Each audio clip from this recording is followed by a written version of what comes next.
Good morning, Boston. Okay, my friends, holy shamoly. Kuhner man takes an extra day to be, to see his father up in Canada. He's not doing well, so I want to go up and see him. He asked to see me, and holy shamoly, all hell breaks out. So, as I speak to you now, the United States, under this senile, demented buffoon, is now one more step closer to a possible war with Russia. This time now, the dangerous, reckless escalation is now the stunning decision made by the Pentagon, the military-industrial complex, and, of course, the Biden regime itself, to now send Ukraine cluster bombs, cluster munitions, which, as many of you know, is banned by over 123 countries. The United States and Russia are not signatories to that convention, but many countries are. And this is the same cluster munitions that when Russia began to use them in their invasion of Ukraine, the Biden regime itself, Joe Biden's then own press secretary, said is a war crime. You don't believe me? Listen now. This is Jen Psaki in 2022 saying the decision by the Russian military to use cluster bombs in Ukraine is a war crime and should be prosecuted as such. Roll cut 8, Mike. There are reports of illegal cluster bombs and vacuum bombs being used by the Russians. If that's true, what is the next step of this administration, and is there a red line for how much violence will be tolerated against civilians in this manner that's illegal and potentially a war crime? It would be. I don't have any confirmation of that. We have seen the reports. If that were true, it would potentially be a war crime. Obviously, there are a range of international fora that would assess that. So certainly we would look to that to be a part of that conversation. Unbelievable. Unbelievable. So when the Russians use cluster bombs, it's a war crime. When we use them, or in this case, when we provide them to Ukraine, for Ukraine and the Ukrainian government to use them, it's not a war crime. You see how it works? It is Orwellian. It is hypocritical. To me, it is very obvious now. Ukraine is losing the war.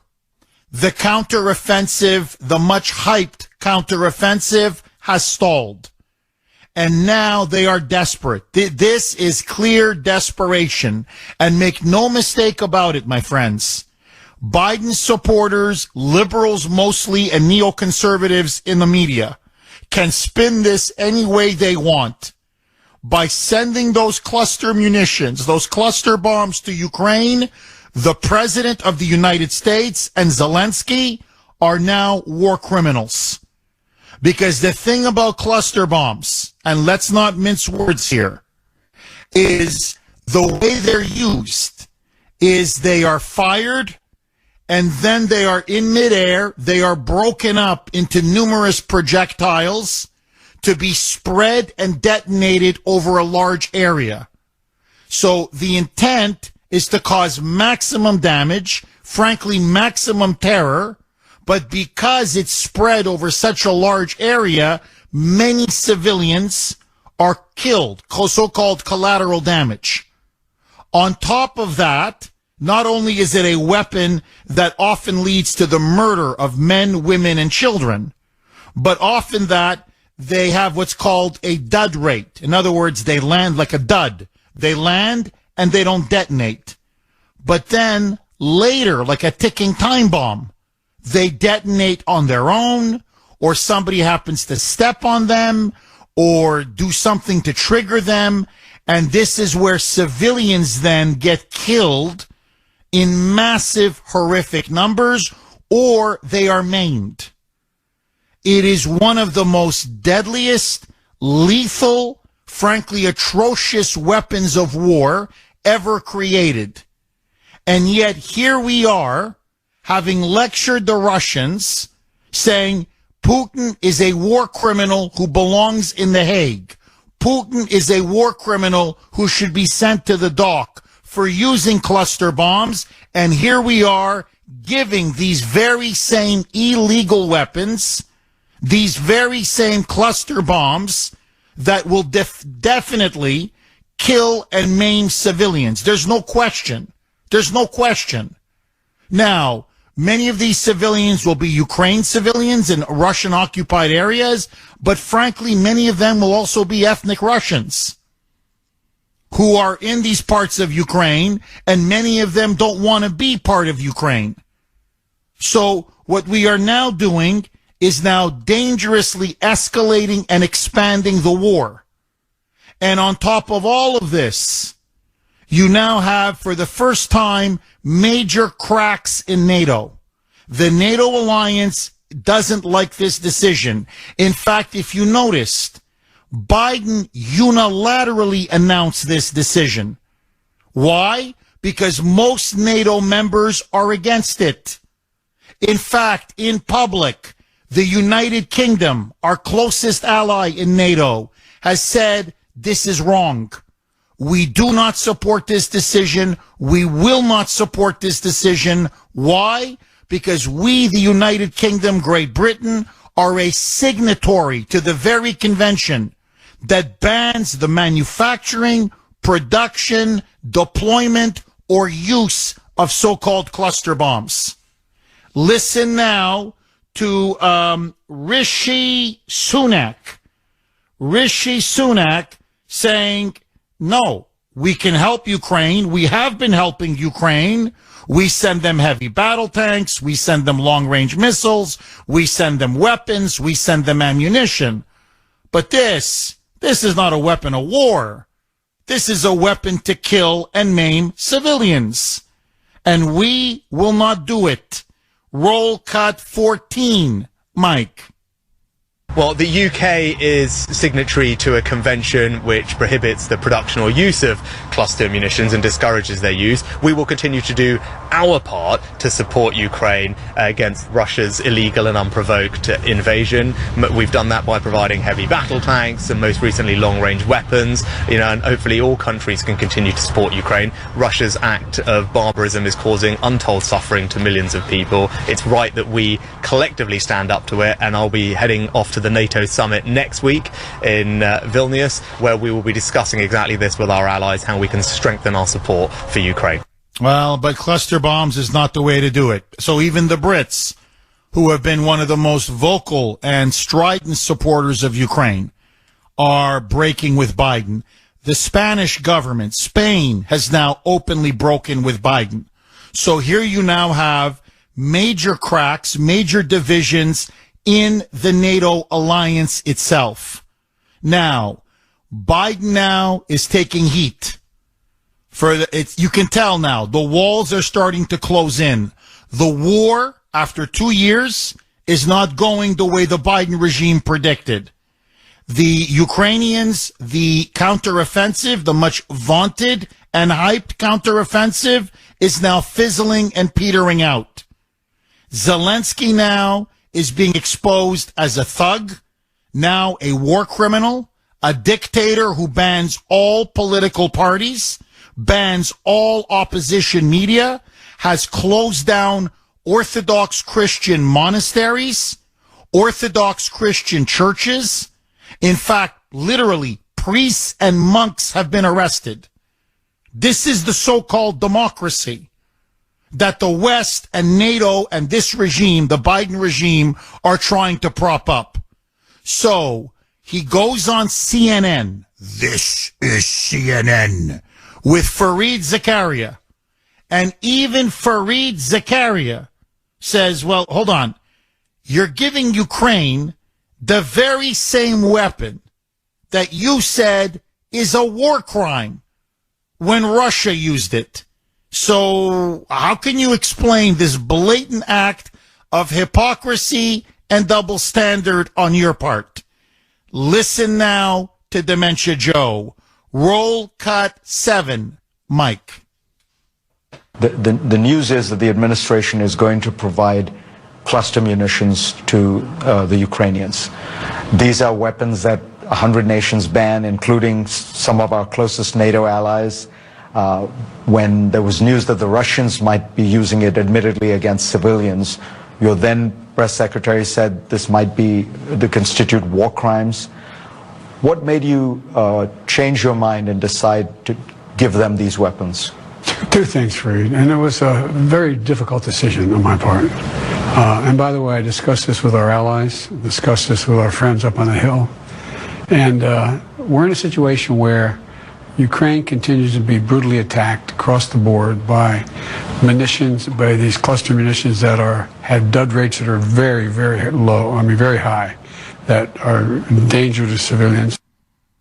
I mean, it's pathetic. Honestly, his response is pathetic. 617-266-6868 is the number. So let me ask all of you, by making this reckless escalatory move, and it is clearly reckless, and it is clearly now a dangerous escalation, by agreeing now to send cluster bombs, which over 100 countries have banned, to Ukraine, is Joe Biden, and by extension, his lackey, Volodymyr Zelensky, are they essentially now war criminals? Is Biden now engaging in war crimes? Is Zelensky engaging in war crimes? And let me just throw this log on the fire. When pressed by CNN, why this decision now to send and use cluster munitions? You know it kills civilians. You know it maims them, especially children. You know what this does around the world. You've been, your own press secretary said this is a war crime when the Russians began to introduce cluster bombs. So now you are doing the very same things you condemn the Russians for. Biden then made this stunning slip of the tongue. You want to talk about a monster gaffe. He revealed confidential information. What is that confidential information? Holy shamoly, he just announced it to the entire world. Roll cut 7A, Mike. The Ukrainians are running out of ammunition. The ammunition that they call them 155 millimeter weapons. This is a war relating to munitions, and they're running out of that ammunition, and we're low on it. We're low on it? We're low on it? So, and the White House had to clarify, but here's basically what's happened.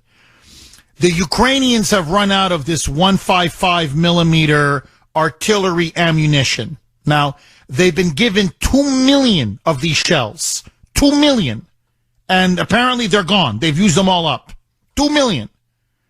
And so what Biden now is admitting is that our military has now also run out of ammo. We've run out of ammo.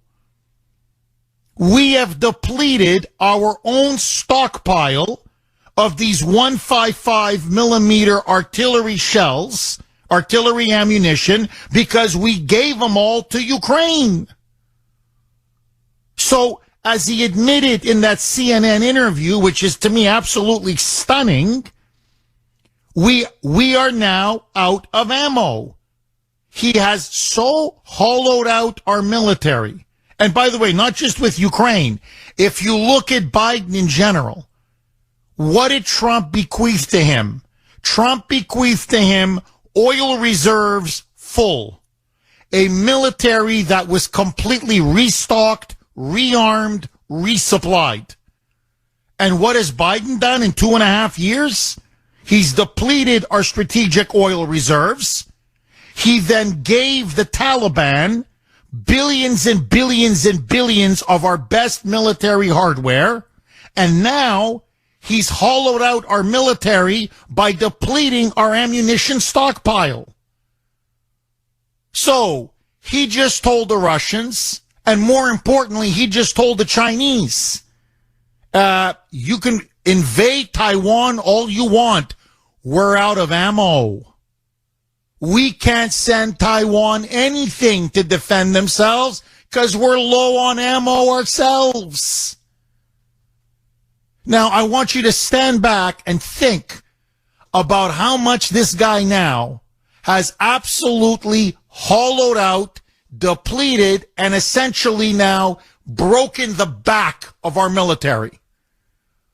If we can't even arm a country the size of Ukraine, if we can't even arm them in our proxy war against Russia, then what the hell are we going to do when we actually fight Russia? What the hell are we going to do when we actually fight China? What's going to happen, God forbid, if we get into a war with Iran over Israel, which is a real major Middle East power? 70 million people, unlike 45 million in Ukraine, and now they're down to 35, almost 30 million, because so many have fled that country.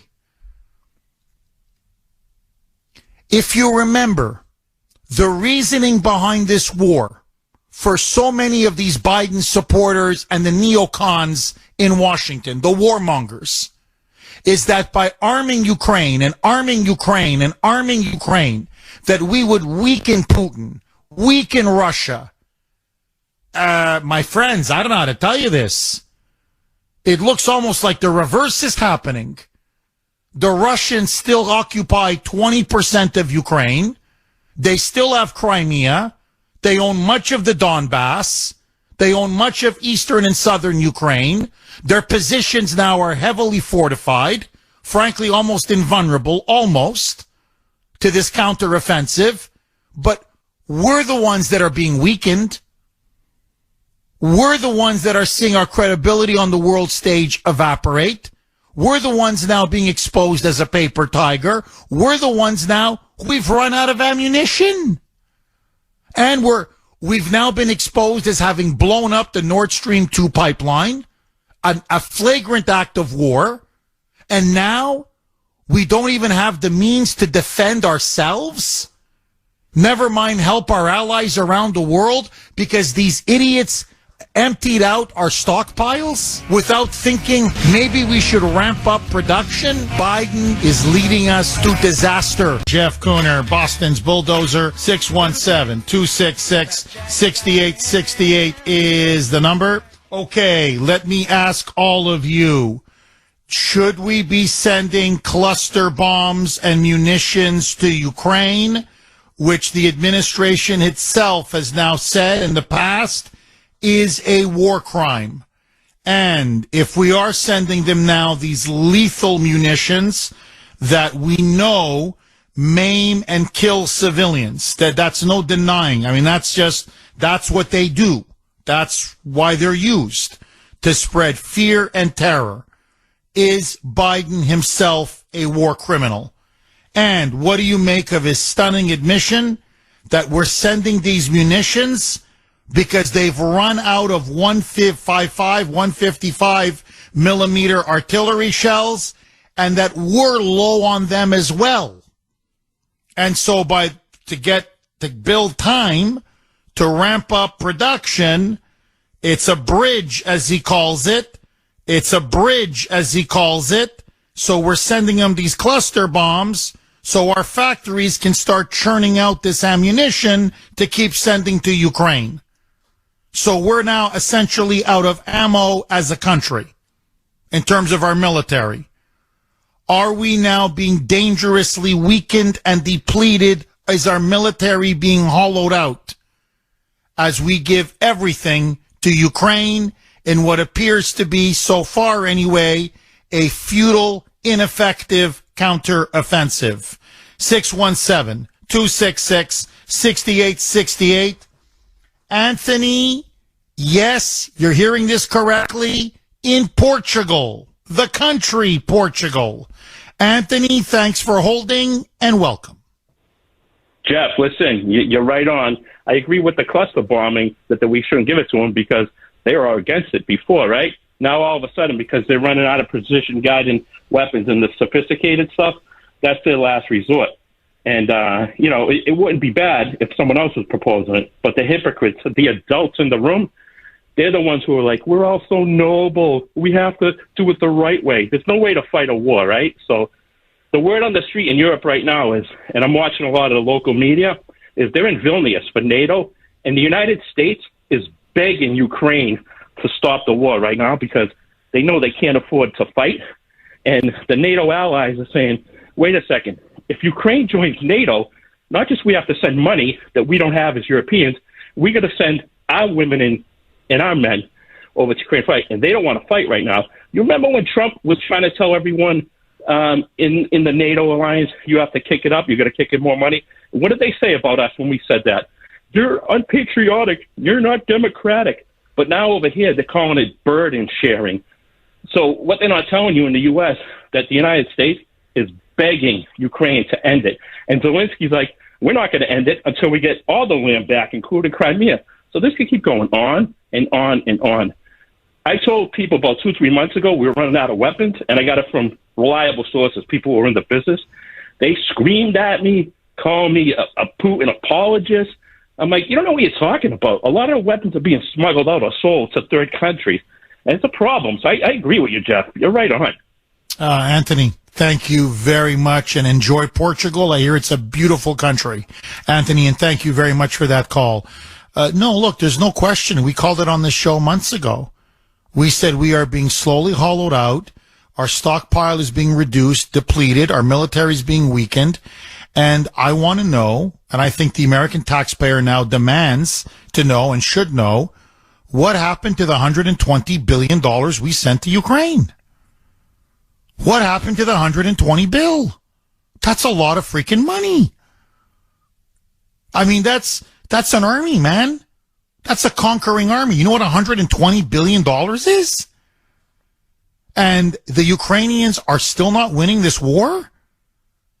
And this vaunted counteroffensive is now turned out to be a joke. They've taken a few villages here and a few villages there, but they can't smash the Russian army or overcome these fortifications that the Russians have established and set up everywhere. So the problem is a lot of the money has been stolen and siphoned off. Everybody knows it. That's why you want to know why the counteroffensive is petering? That's it. So there's no ammunition. There's no weapons. So where did all the money go? It certainly didn't go to rebuild Ukraine's military. You can see it on the ground. I mean, some has gone to the military, obviously. But a good chunk of it, it's gone. Zelensky's stolen it. His cronies have stolen it. As you rightly point out, Anthony, it's being sold to third parties. It's being sold on the black market. That's why Rand Paul was like, can't we have an inspector general? I mean, this is a lot of money flying out the door every week. Here, another $800 million aid package. That was just, what was it, yesterday? 2 weeks ago, it was $3 billion. It's just every second day, it's $2 billion here, $3 billion here, $700 million here, $1 billion here. Is anybody keeping track of any of this? And now we don't even have enough to defend ourselves? Never mind. Here, China is watching. He just announced it to the world on CNN. We don't have 155 millimeter artillery shells. We don't have them. We're out. We're dangerously low. If I'm China, so I guess they can't send them to Taiwan, huh? We invade Taiwan. The Americans don't even have enough for themselves. Never mind aiding Taiwan. Ay, ay, ay. Ay, ay, ay. Ay, ay, ay. Now, one last point, and I want to go right back to the phone lines. The Europeans are sick of this war. Anthony is completely right. They want it to end. The Ukrainian people want it to end. The only people that continue to want this war is our military-industrial complex, the warmongers in Washington, the globalists, and Zelensky and his henchmen, because they can't believe how rich they're getting off of this war. And how many Ukrainians are sacrificed, these poor Ukrainian peasants? How many of them have to die for these people to continue to get richer and richer and richer? They don't give a damn. They're just collateral damage. And meanwhile, Russia continues to remain entrenched in all of their major positions. That chunk that they have in eastern southern Ukraine, that's not going anywhere. 617-266-6868. Ken in New Hampshire. Thanks for holding, Ken, and welcome. Good morning, Jeff. Hi, Ken. Many great strategic points that you're making today. But I want to send out a warning, a trap warning, on the term cluster bombs. I am not a military expert, but I do a lot of research on this. And from my understanding, we've been using cluster bombs for over a year. So let me break this down. We are all familiar with the assault weapon debate, right? And like anything that is a firing arm is an assault weapon. So define it for me. Well, same thing with cluster, because I know a year ago what was happening is Ukraine was sending bombs that would go over planes that you can imagine on the ground. Let's say that the Soviets are in Crimea. I say Soviets, sorry, Russia. And they have a circle of planes ready to go, right, on ground. So smartly, Ukraine sends these missiles that explode like 100 yards above where these planes are parked and do a lot of damage to the planes. Is there a problem with that? No. Like anything else, just like the assault weapon debate, it's how they're used. Absolutely, cluster bombs are disastrous if used in heavily populated civilian areas. So be careful. You know, we go down this cluster bomb, they may just come back and say, well, you don't know what you're talking about. And so let's define the terms before we get stuck in their trap. But you're absolutely right in the recent, to the extent that the President of the United States is saying we're out of ammunition. Holy smoke, that is totally irresponsible. But that's Joe. He's always been that way. You nailed it. No, I mean, Ken, look, you nailed it. It's stunning. Even if it's true, that's classified confidential information. Why would you reveal that to the world? Why would you? You want to talk about a slip of the tongue? It's going to get more people killed. There's no question about it. 617-266-6868 is the number. Okay, Joe Biden now, getting roasted now for his decision to send cluster bombs to Ukraine, which his own press secretary, or then press secretary, Jen Psaki, said in 2022 is a war crime. If the Russians were to do it, she said it's clearly a war crime. Now when we do it, hey, we're out of ammo. What else can we send them? Biden admits one of the reasons why we're sending these cluster munitions, we are essentially out of 155 millimeter artillery shells. Our stockpiles have been depleted. We've sent it all to Ukraine, practically all of it. Listen now to Biden telling Fareed Zakaria on CNN that this was a decision made because they need this so-called transition period to send them the munitions while our factories start turning out and producing more ammunition. No, this is not a joke. This is what the president actually said. Roll cut 7B, Mike. What I finally did, took the recommendation of the Defense Department to, not permanently, but to allow for, in this transition period where we get more 155 weapons, these shells for the Ukrainians, to provide them with something that has a very low dud rate. It's about I think it's 150, which is the least likely to be blowing, and it's not used in civilian areas. They're trying to get through those trenches and then stop those tanks from rolling. So basically what he's saying is we're going to use the Ukrainians will use our cluster bombs better or more humanely than the Russians have. This is now going to, here's the problem with his argument. You can contort yourself into a pretzel. The areas that the Russians occupy in southern and eastern Ukraine are highly populated. They're densely populated areas. So if you use them, yes, you're going to kill Russian soldiers, no question. But you're also going to be killing a lot of civilians. Now, whether the dud rate is high or low, it really doesn't matter. Civilians are going to be killed.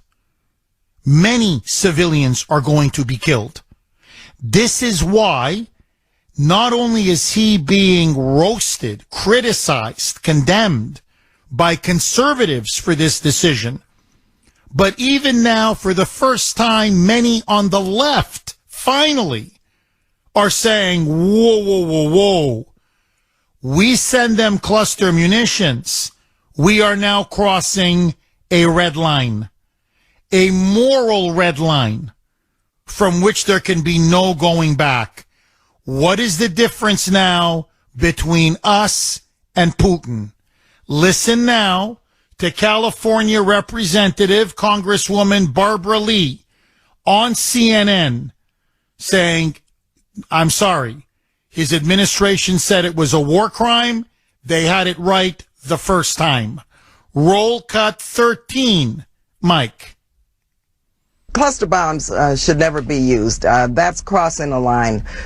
Once you see what takes place, we know what takes place in terms of cluster bombs being very dangerous to civilians. They don't always immediately explode. Children can step on them. That's a line we should not cross. I think the president's been doing a good job managing this war, this Putin aggressive war against Ukraine, but I think that this should not happen. He had to ask for a waiver under the Foreign Assistance Act just to do it, because we have been preventing the use of cluster bombs since, I believe, 2010.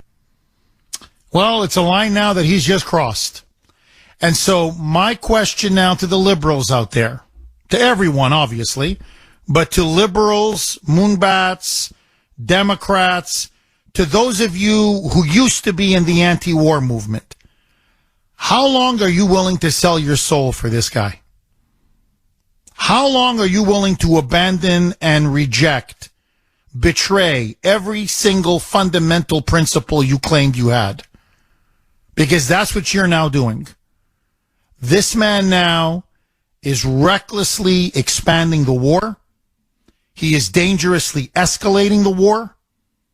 Russian civilians, ethnic Russians, are now going to be killed in huge numbers.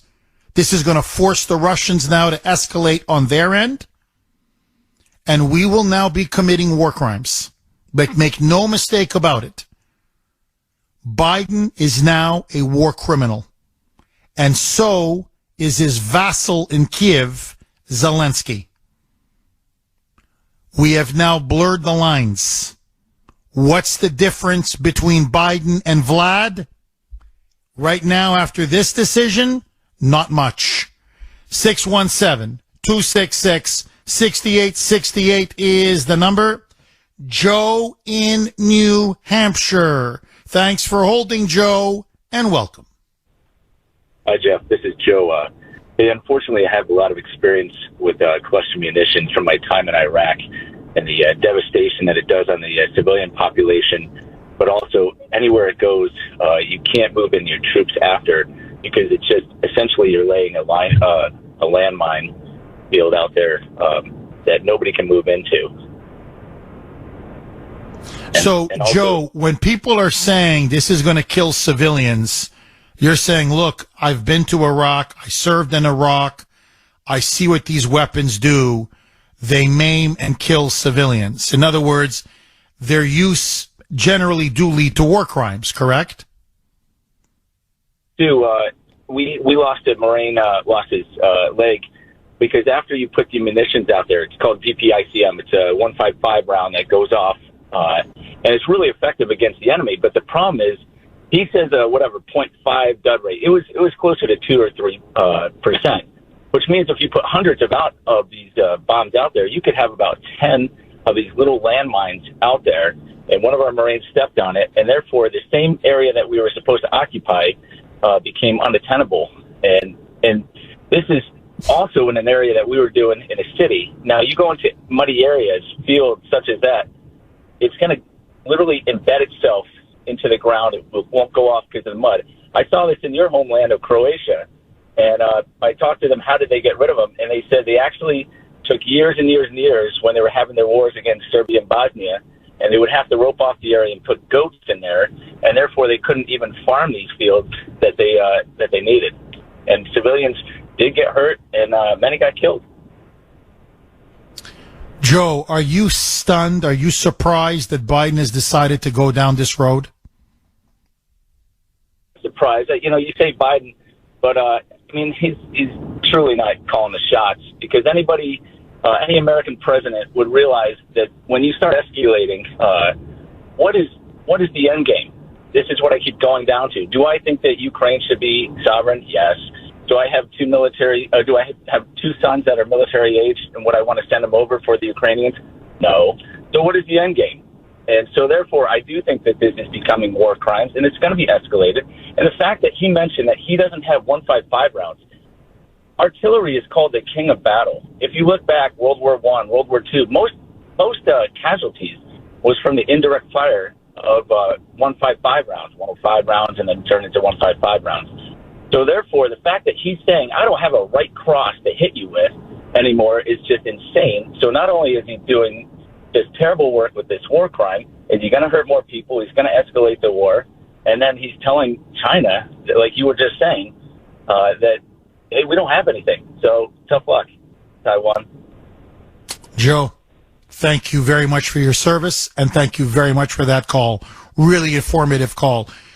And I love the analogy. I don't have a right cross. In other words, it's like a boxer going into the ring or about to get into the ring and saying, I got a broken hand. Like, I can't hit you with my right hand. I can't. It's gone. It's useless. So even if it's true, shut up.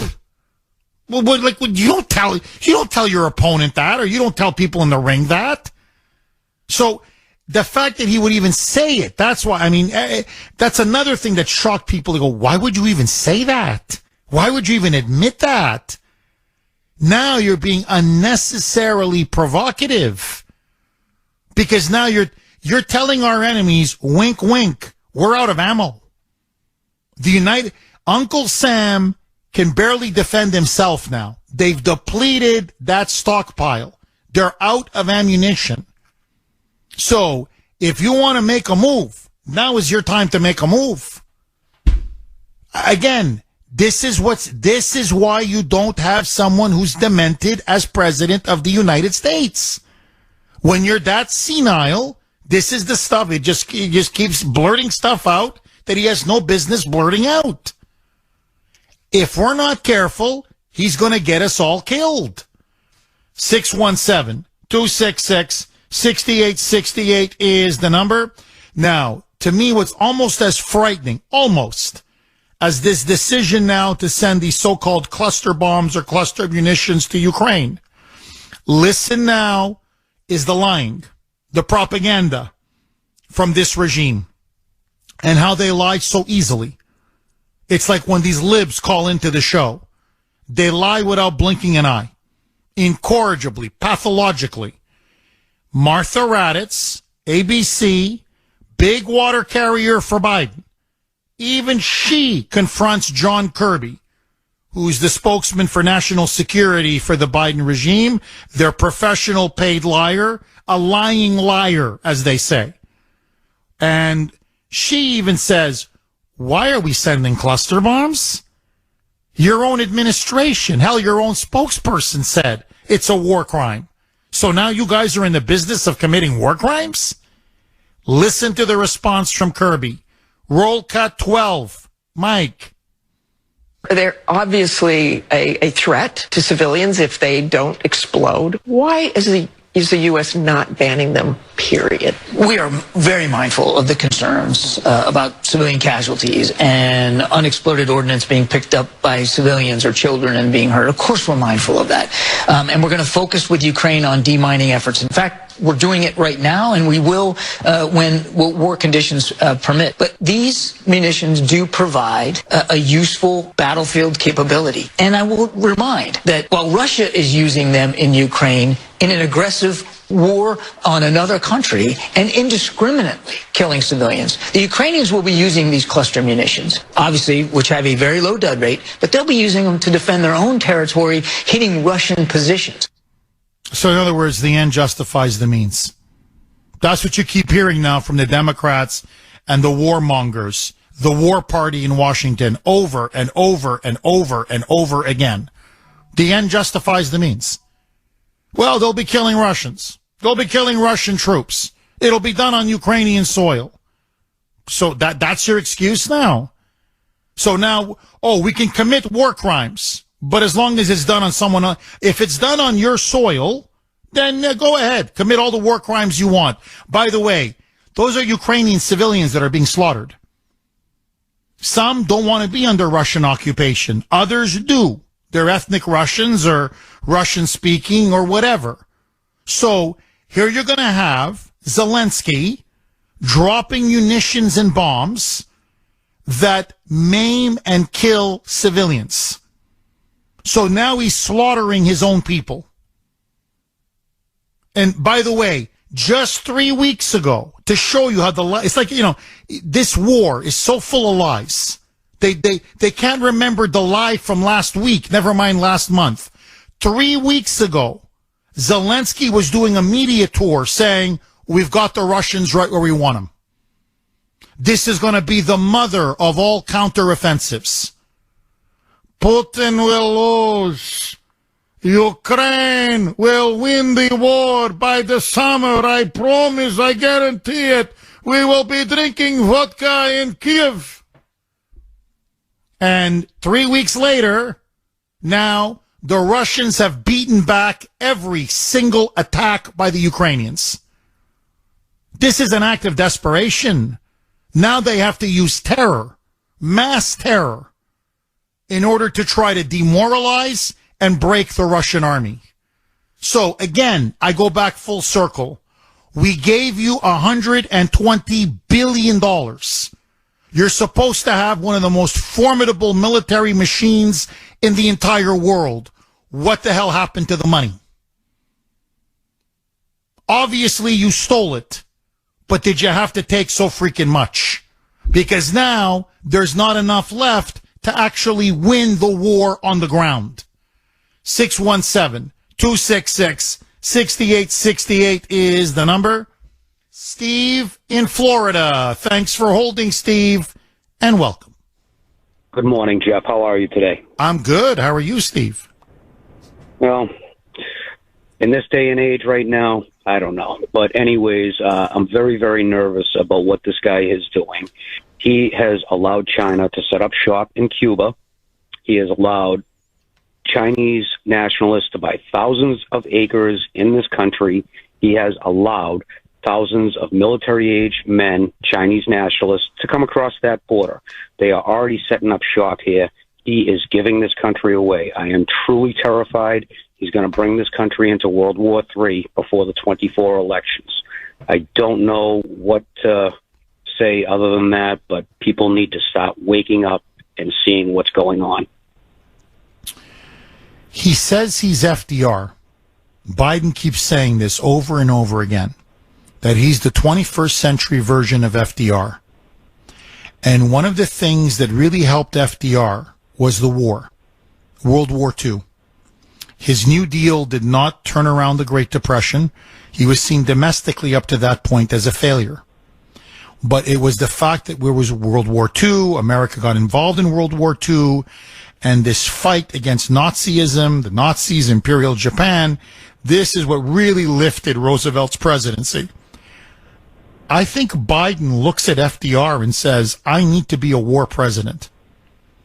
And for me to win in 2024, I need to go to war with Russia. By going to war with Russia, the American people will rally around me, a great war, World War III, the way they did around FDR, and I will go down in his crazy, demented mind and those that surround him and control him, that this is how they can maintain power, that this is the only way that they can win this election, is if they drag us into a war with Russia. Because, Steve, when you think about it, everything this guy has done, everything, and I mean everything, has been leading us step by step by step into a nuclear war with Russia.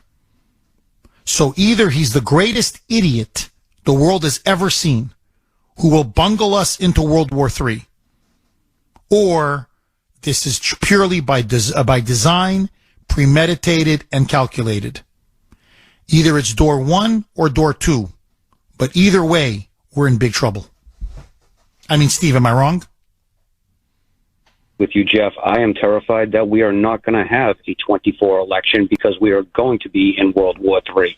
At this point, if we are in a war with Russia and China, and just look what he said yesterday with low ammunition, we are in deep trouble. Thankfully, there are lots of conservative men in this country that are willing to fight, and as said before, there is a gun behind every blade of grass. Hopefully we will come out on top and be able to keep this country, because if not, we're in deep trouble. Steve, thank you very much for that call. And I think there's no question. Joe Biden has done two things in fact, three things while president. One, he has been determined to destroy our borders, which he's done. Two, he's been determined to destroy our economy. The middle class, middle working class in particular, which he's done. That's what inflation, that's Bidenomics in a nutshell. To reduce the American standard of living. And number three, to destroy and hollow out our military. And look what he did in Afghanistan. He gave the Taliban billions and billions and billions of some of our best military hardware. And now he's depleted, by his own admission, he's depleted now our stockpile of ammunition. And I go back to Joe in New Hampshire. You talk to any military strategist, talk to any general, any colonel, anybody who served, they will tell you artillery is king. Artillery is the key to winning wars. And when the president of the United States comes out and says, essentially, we're out of artillery. Now, we gave it all to Ukraine. And the question is, but when you were giving it, didn't you realize you're eventually going to run out? So why weren't you increasing production while you were giving it to Ukraine? Hello? You know, it's like to pull out of Afghanistan, the withdrawal. Why don't you take out the civilians first and then the military last? Hello? Instead, you pull out the military and you leave behind the civilians. And by the way, Bagram Air Base, billions of dollars of, you name it, our Apache attack helicopters, our finest tanks, missiles, you name it. The best military equipment, you give it to the Taliban on a silver platter. This is the willful destruction and hollowing out of our military. It is the planned destruction of the United States. I can't read the evidence any other way.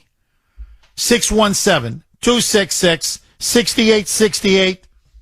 Peter in Reading. Thanks for holding, Peter, and welcome. Thank you, Jeff. Thank you for taking my call. I'd like to make 2 points. And the first is that this piece of garbage in the White House and his administration, they lie as easily as they breathe.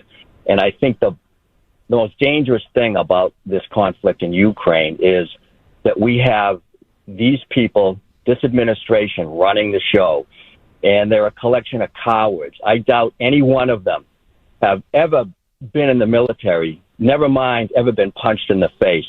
And they have no understanding of what this could turn into and the direction that they're taking the world. And it's unbelievable to me, Jeff, that we still have people in this country that support this guy.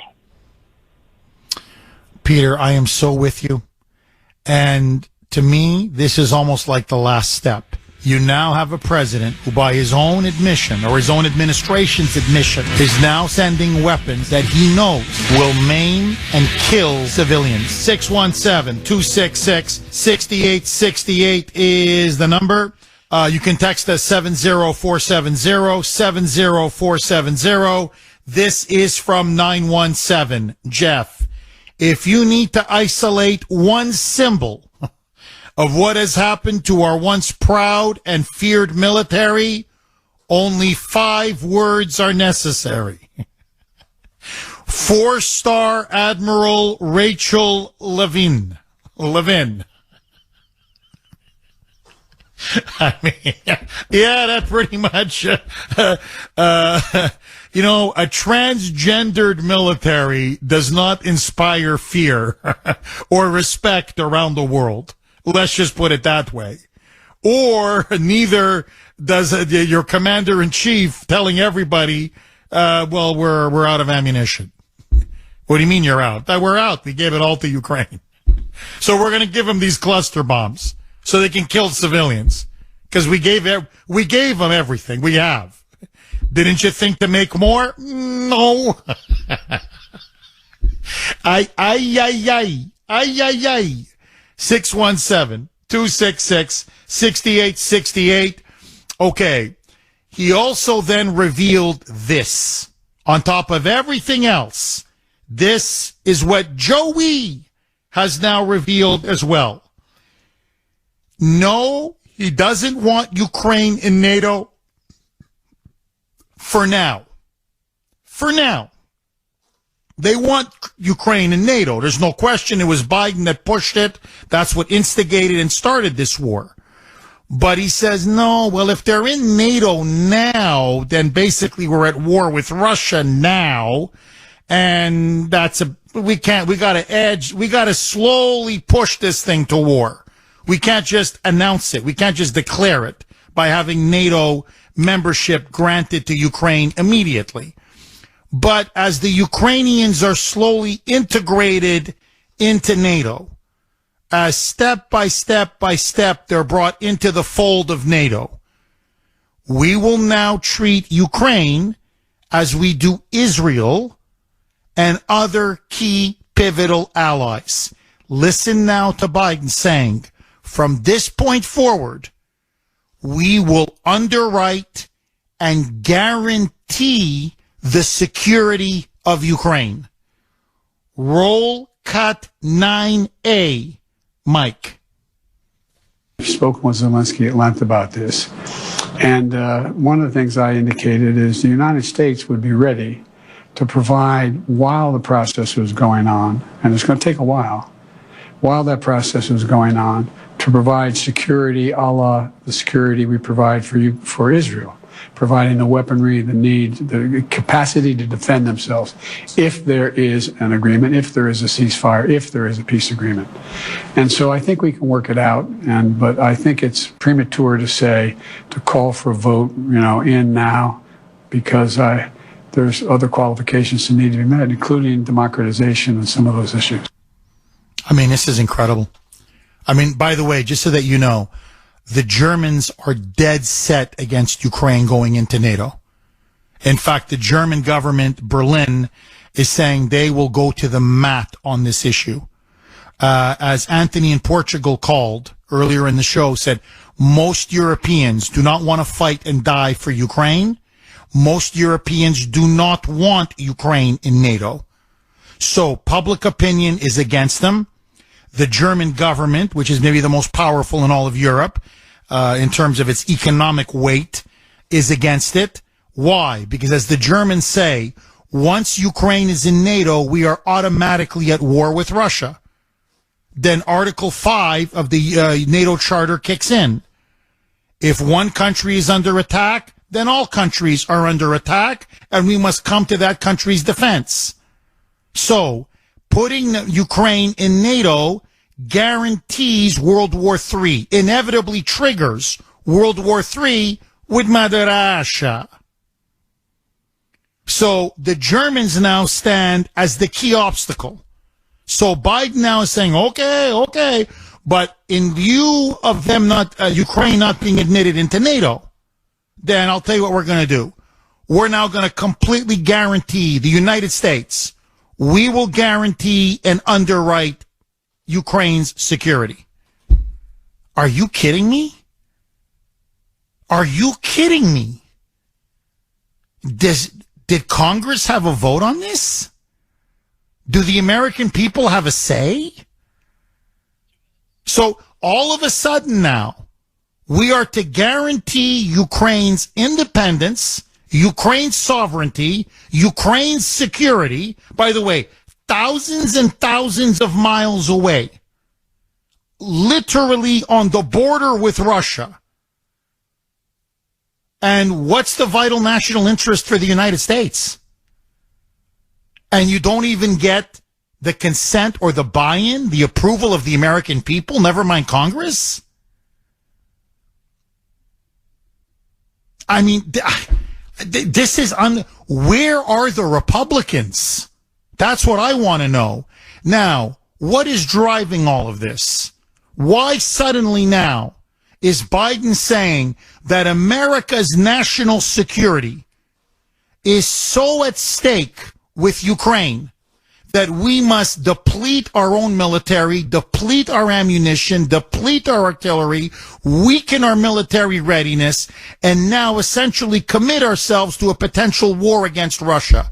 What is it in Ukraine that Ukraine has that is so vital that we have to defend it now in perpetuity, perpetually, forever? You know the answer, and I know the answer. It's because the Bidens are bought and paid for, lock, stock, and barrel. This is what Burisma buys you. This is what taking kickbacks from Ukrainian oligarchs buys you. 617-266-6868 is the number. Okay, let me ask you double-barreled question. Vilnius, Lithuania is now going to be the site of the upcoming NATO summit.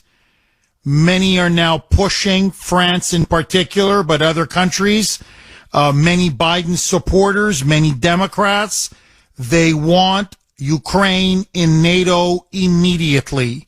Should Ukraine be admitted into NATO? I say it's insane.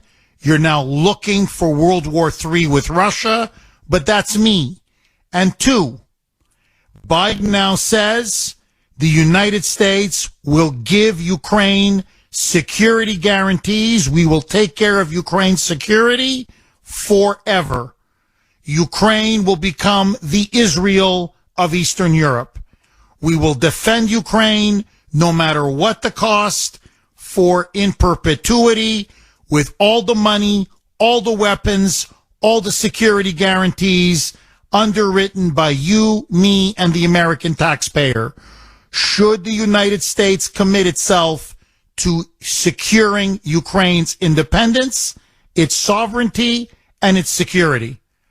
I say, let the Ukrainians defend Ukraine. We have enough problems here at home, starting with their own invasion at the southern border. But that's me. What say you? 617-266-6868. Lines are loaded. George in New Hampshire. Thanks for holding, George, and welcome. Hey, Jeff. Real quick, so my understanding from listening to some podcasts, the 155s take what Ukraine is using in 1 month is what takes us a year to make. Throwing weaponry and without a strategy It's insane. We should have learned this lesson from many conflicts from Iraq, Afghanistan. There's a list, and it's just not going to work. And I blame Obama for starting a lot of this, basically, calling Russia a gas station. I mean, they're a superpower, like it or not. They are going to win. They have the manpower. They own 20% of Ukraine right now. Ukraine's lost about 20 million people in terms of people leaving. It's pretty much over, and it's just going to be this stalemate. And we need a diplomacy. That's what we need right now. A mature adult. And I love how Biden goes. I came to this decision to do this when he didn't take any. He's just being told what to do. It's just the whole thing's insane. Well, what's even more embarrassing, you're right. You're completely right on every point. He's in Britain now, or was in Britain. He's on his way now to Vilnius, in Lithuania. He meets with the British Prime Minister, Rishi Sunak. And at this meeting with Rishi, he's got cue cards. I'm not kidding, George. They're sipping from a mug, and Rishi is just with his, coffee mug, but Biden has a cue card, and the cue card tells him how many times they've seen each other over the last couple of years. Because Biden can't remember how many times he's seen Rishi. In fact, Biden can't even remember that, I swear to you, that he was in Great Britain before. Rishi Sunak makes a comment to him, well, it's your first time, this was like yesterday, this is your first time in Great Britain as president, welcome. No, he was there for the death of the Queen's funeral. Then that's when him and Jill came late, and the Brits couldn't believe it. How could you be late for the Queen's funeral? It's unheard of. So this guy doesn't even remember, and Biden's like, yeah, it's my first time, He doesn't even remember that he was in Great Britain as president before for the Queen's funeral. He needs a cue card to remember how many times he's seen Rishi Sunak, the British Prime Minister.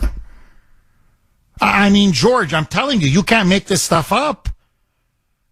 So this is the guy with his finger on the nuclear button.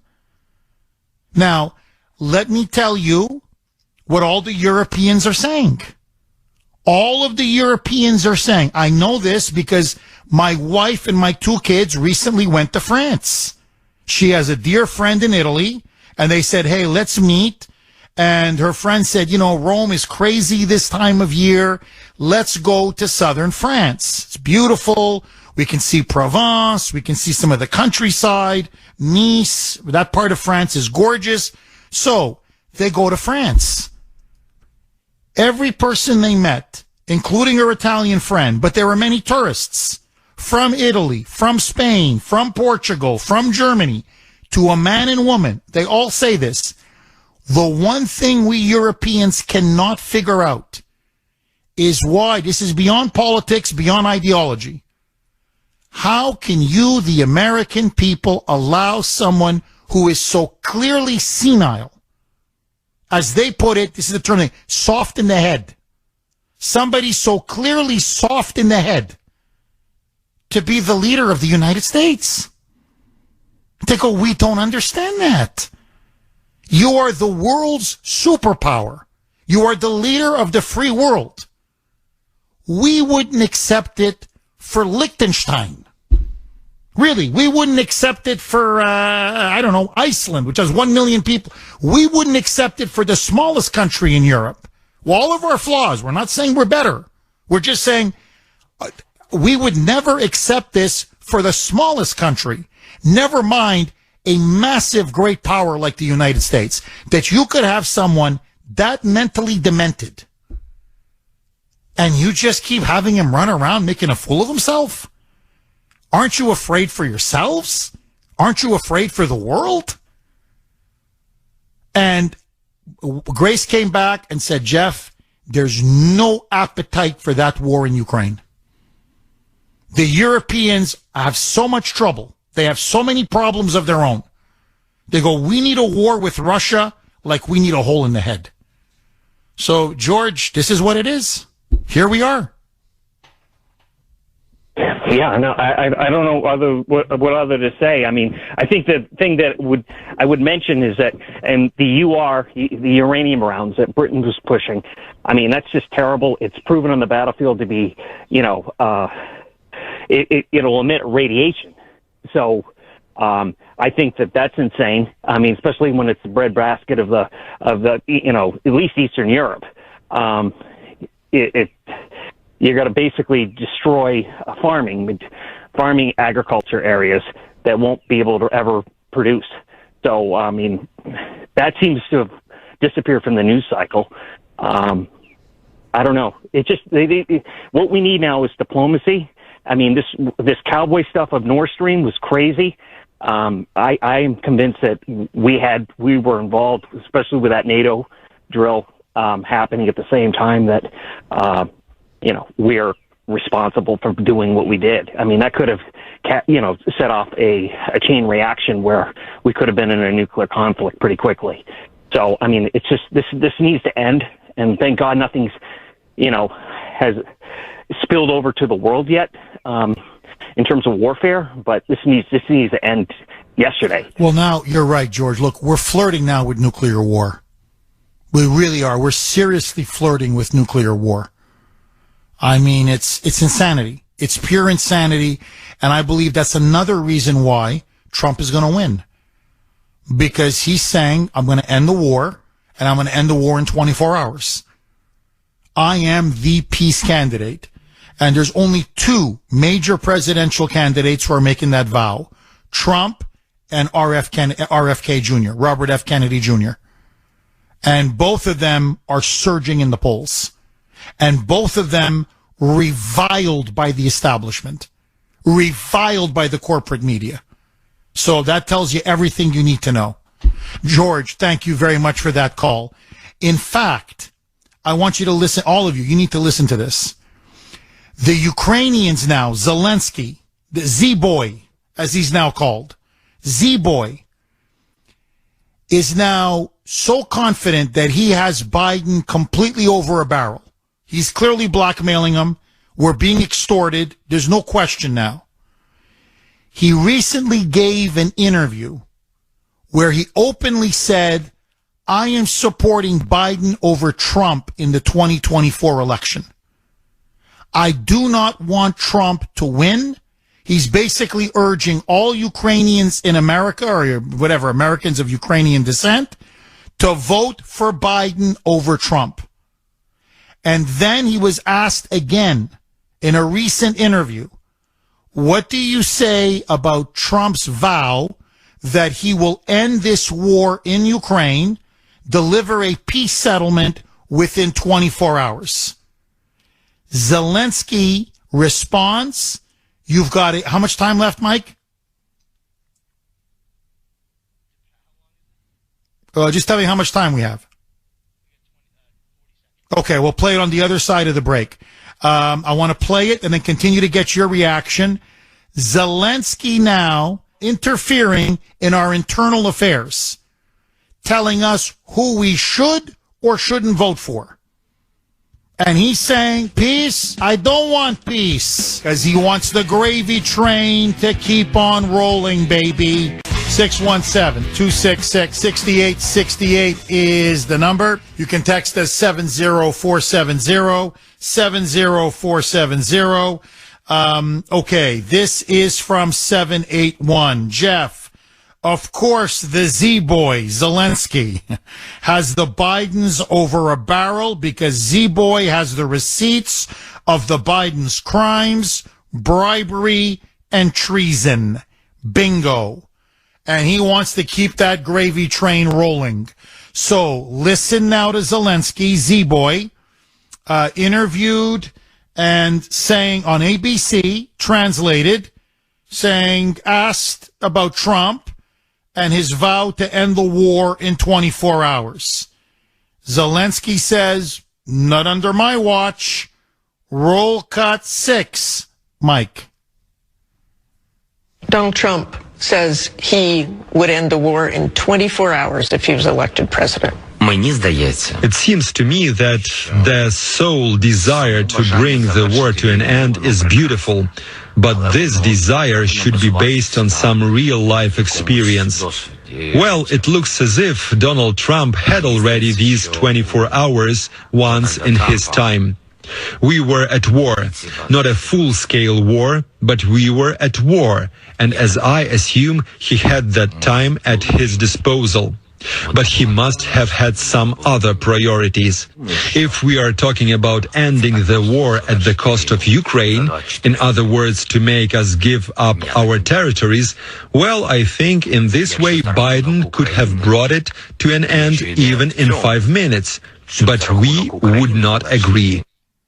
So there you go. The tail is now wagging the dog. So Ukraine will dictate to us when they decide to end this war. So they take, what is it, 125, what are we at now, $130 billion of our money, our weapons, our financial aid, and yet they dictate to us when or if they go to the peace table to try to negotiate with the Russians and end this catastrophe, both for the Ukrainians, for Russia, and for Europe, and for the world. I mean, the chutzpah on this guy. I'm telling you, he really, you want to talk about a grifter and a con man and a criminal. That's what this guy is. And look, when you've got Biden over a barrel, I don't blame him. Keep squeezing. Why would you want Trump to come in? He didn't own Trump, but he owns Biden. I'll tell you this. 617-266-6868. So let me throw this log on the fire. What do you make of the fact now that Zelensky saying that Ukraine wants Biden to win? They don't want Trump. They don't want peace. They don't want him to be elected the next president of the United States. They want this war to go on and on and on. 617-266-6868. Let me read one quick email and go right back to the phone lines, because frankly, I think this email sums it up beautifully. Jeff, where's the money? I have a strong suspicion of where at least some of that Ukrainian aid money went. Let me lay out a scenario for you. As a politician, I start sending you aid money at taxpayer expense. In an agreed upon arrangement, for every $10 I send you publicly, you quietly funnel $3 to $4 of that same money back to me under the table.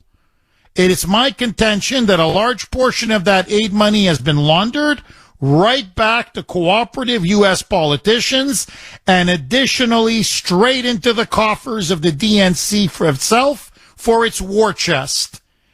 Every person and organization I've just cited will never have a concern of being investigated by the FBI for this or audited by the IRS. It's like it never even happened. Bingo. The FBI, controlled by the Democrats. IRS, controlled by the Democrats. The deep state, controlled by the Democrats. So, Ukraine is the epicenter of money laundering in the world, and there's hundreds of billions now pouring in, and it's being funneled left, right, and center. I'm sure 10% for the big guy. That's why Zelensky and his cronies don't want Trump in office, because he'll end this war and he'll end it fast. And when he does, the entire criminal operation comes to an end. How this man can continue to send young Ukrainians to die is beyond me. And let me tell you something else. You've got Biden now saying we're on the hook for Ukraine's security. We've got to take care of them and underwrite them. While you've got pictures everywhere of young Ukrainian men in major cities, in their jeans, their sneakers, on laptops, playing video games. So, and by the way, The foreign minister of Ukraine, his son, 18 years old, why is he not on the front line? No, he's in Germany attending a prestigious university, driving around in a Porsche. In a Porsche. So the elites of Ukraine aren't sending their children to die for this war. It's the poor peasants who they're sending to the front lines. You want to fight for Ukraine?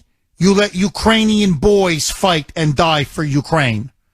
But Ukraine is not worth the bones of a single American soldier. Agree, disagree? 617-266-6868 is the number. Andrea in South Weymouth. Thanks for holding, Andrea, and welcome. Good morning, Jeff. I'm going to go on a little rant. I really couldn't stand it when Biden had to bring in that they would defend Ukraine like they do Israel. Let me tell you, your audience, and that POS Joe Biden, who really does not like Jews, and I happen to be one, that we don't just give Israel the money. It's an investment. Israel's on the forefront of so many technological and medical discoveries. People have no idea. And all of these things are things that the U.S. would have been developing, but don't have to. And if I can just cite a few, flexible stents that we use in cardiac surgery, flash drives that use for your computer. There's a newer drug for Parkinson's, computer processors, the Waze app people use for traffic, as well as things like the Iron Dome and a whole bunch of missiles. We are not just giving them money and getting nothing for the money. We're helping out a country surrounded by 1 billion Arabs, all of whom want to obliterate the few million Jews who live in that country. And in exchange, we get untold discoveries that we never would have had. Tell me, Jeff, what are we going to get from Ukraine? Nesting dolls? Well, let me ask you this, Andrea. Just ballpark, how much do we send Israel every year? Do you know? Yes, $3 billion. $3 billion. Look Correct. At the return we get on that $3 billion. Correct. It's the best $3 billion you can ever spend. Forget $3 billion. Forget $30 billion. We're sending Ukraine $130 billion a year. What have we gotten for it? What have we gotten for it? And much of the money is gone. It's unaccounted for. Now, Zelensky's got multiple mansions. His parents and his in-laws have multiple mansions. His inner circle all are living high on the hog. And Biden is getting his cut, and Hunter's getting his cut, and everybody else is getting their cut. So, that, to me, that's what happens to the money says everything you need to know. With Israel, you're getting one of the greatest militaries in the world at a bargain price with, as you pointed out, all of these technological innovations that they share with us. With Ukraine, you know what you get? Graft, and more graft. And yesterday, Jeff, Biden had the gall to say that Israel's current government is extreme and radical. And by the way, you know what we're going to get from Ukraine besides broke and probably attacked because we have no ammunition? We're going to have to take them in when this is over, just like we did for other countries where we tried to do this. And we're going to have to be taking all of these injured people in to give them medical care. And by the way, when we do, a lot of the devices used to help these people are going to be things that were invented in Israel. So I need Joe Biden to shut up about Israel. And that goes for my fellow liberal Jews. I happen to be very conservative, and I happen to be a Zionist. But I'm sick of all of them. Honestly, I'm sick of all of them. I'm going to go and have a cup of tea because I have high blood pressure, and I know it's up. Thank you so much for all the time. Thank you, Andrea. I really appreciate your call. Well, look, I mean, think about it. Netanyahu is too extreme, but Zelensky isn't. Say what you want about, look, I'm a big supporter of Netanyahu, but just leave that off the table, okay? Just forget that for a second. Netanyahu hasn't banned the opposition. Zelensky has. Netanyahu hasn't banned all opposition media. Zelensky has. Netanyahu is not closing down churches and monasteries. Zelensky has. Netanyahu is not arresting journalists, priests, monks, for God's sake. Zelensky, Z-boy, has. But Netanyahu is too extreme for you? Get lost. 617-266-6868. Here's a really good email. Jeff, you're always telling us how smart you are. Actually, I'm really being more tongue-in-cheek. It's more of a shtick. I'm just kidding around. Man of my learning, a man of my education, that I got to put up with these liberal callers. But let that go, as I like to say. And you can't figure out why F. Joe Biden depleted our ammunition? That is what China told him to do. Or no more money to the evil Biden criminal family. Well, whether they told him to or not, my friend, he's certainly now given China another big gift. Our ammunition is depleted. Our stockpiles are gone. We're out of ammo. We've given it all to Ukraine. 617-266-6868 is the number. Rob in Weymouth. Thanks for holding, Rob, and welcome. Hey, Jeff. Also, you forgot to add that our money is depleted. No? Am I gone? You're dead on, Rob. Please, I thought you were going to continue. No, you're completely right. I always thought this is a fake war, a pre-planned war. And my question to you, because you're smarter than me, is if we're in our boys are over there, as the song said, could you postpone, air quotes, or cancel an election?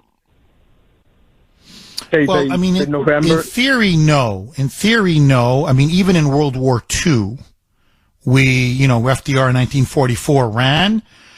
He won. By the way, it was his smallest victory. It was a majority, don't get me wrong. But, compared to 32, 36, 1940, it was his smallest victory. So you could tell even by 1944, the country was kind of getting tired of Roosevelt. Now, they didn't want to switch horses in midstream, and so they didn't go for Thomas Dewey. But, we did have an election, and he died, in April 1945. So shortly after the election, he died. So when he was campaigning for re-election, he was clearly a very sick man, and he deceived the public into thinking he was healthy when he wasn't. And that's why we passed that key amendment, limiting presidents to 2 terms. That was because of Roosevelt and World War II. In theory, no. In theory, we're supposed to, even in the middle of the Civil War, our own Civil War, Lincoln won re-election in 1864. So in theory, he's supposed to hold the election. The problem is, we've never had a nuclear war or something that could become a tactical nuclear war. That's the risk of a war with Russia. That's why this is so dangerous. And I think Biden's thinking is, even if we don't have to technically cancel the election, if we're at war with Russia, there's going to be so much government propaganda, so much censorship. They're going to unleash this wave of jingoism and patriotism and rally around the flag that he will coast to re-election, because Americans will not want to change presidents while we are at war, forget just with the country, but with the country with the greatest nuclear arsenal in the world. So, yeah, there's no question. His inner circle thinks a war is the best way for Biden to stay in power and to get reelected. I think there's no question. Why else would he be doing this? Every move that he makes is so provocative. It just escalates and escalates and escalates to the point now where you even have members of his own party saying, well, we're now in the business of committing war crimes. You start sending them these cluster bombs and these cluster munitions, children are going to be killed. Now, we know that. Women, civilians, old people, like that's what these things do. They spread a lot of terror, but they kill a lot of civilians. So we now have a war criminal as president. And he doesn't care because I bet the thinking is he wants Putin to overreact. When ethnic Russians are being slaughtered by these cluster bombs, he believes that Putin eventually will overreact. It's a game of chess. You poke the bear, you poke the bear, you poke the bear, and then if the bear goes with a tactical nuclear weapon, then he will call NATO and summon the world and say it's now time for us to have World War III with Russia. To me, that's what China wants. It's what the Soros wants. It's what the globalists want. It's what the warmongers want. It's what the media wants. So we are on that collision course. And Trump is the only man, realistically, who stands in his way.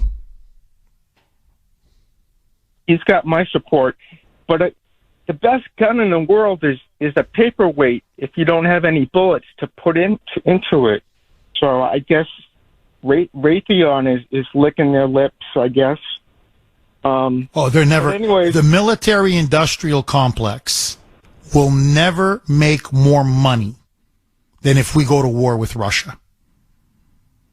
I can tell you, I mean, Rob, you take it to the bank. They're making a ton of money now, hand over fist. This is the golden goose that keeps laying golden egg after golden egg after golden egg. But if we go to war with Russia, it's a bonanza. I mean, for them, it's the lottery. I mean, RFK Jr. has made that very same point. He goes, the only people that are winning from this war is defense contractors and China. Detroit or, other distressed cities. Spend the money on ourselves. Amen. That's what I would do. Oh, all right, amen. Great show. Thank you very much. Thank you, Rob. I really appreciate it.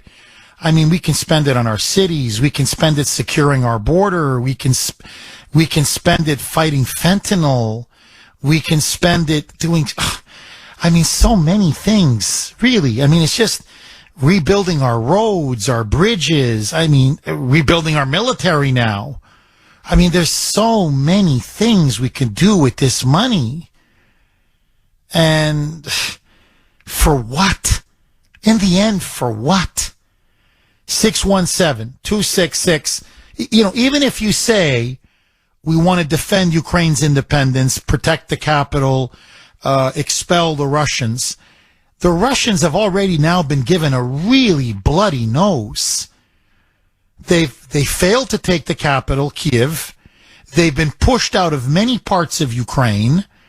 They're now literally in the borderland areas of Ukraine. These are areas that have been contested by Russians and Ukrainians going back to the Cossacks. I'm talking 1,000 years. I mean, Crimea. Speak to any Russian historian worth his or her salt, I'll tell you, Crimea has historically always been Russian.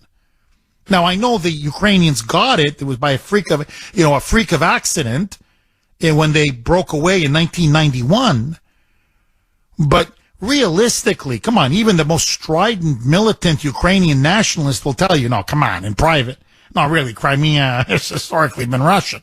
There's no, come on. What are we? So, look, if the Ukrainians want it, that's their business. But what I'm saying is, which flag flies over Crimea? Whether it's the Russian flag or the Ukrainian flag. At this point, how does this affect our vital national security? And to the point that we're willing to risk World War III? The question everyone must ask themselves is, if this goes nuclear, because Russia's a nuclear power, is it worth it? Is it worth the cost? And there's no way this comes even close to being worth the cost. But here we are. Here we are. Dan in New Hampshire. Thanks for holding, Dan, and welcome.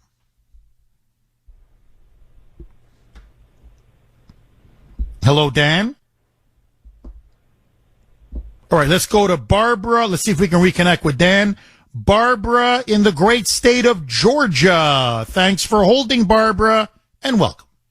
Thank you so much for taking my call. And I'm in Georgia. I love it here. I'm telling you, it's going to be hard to just come back home.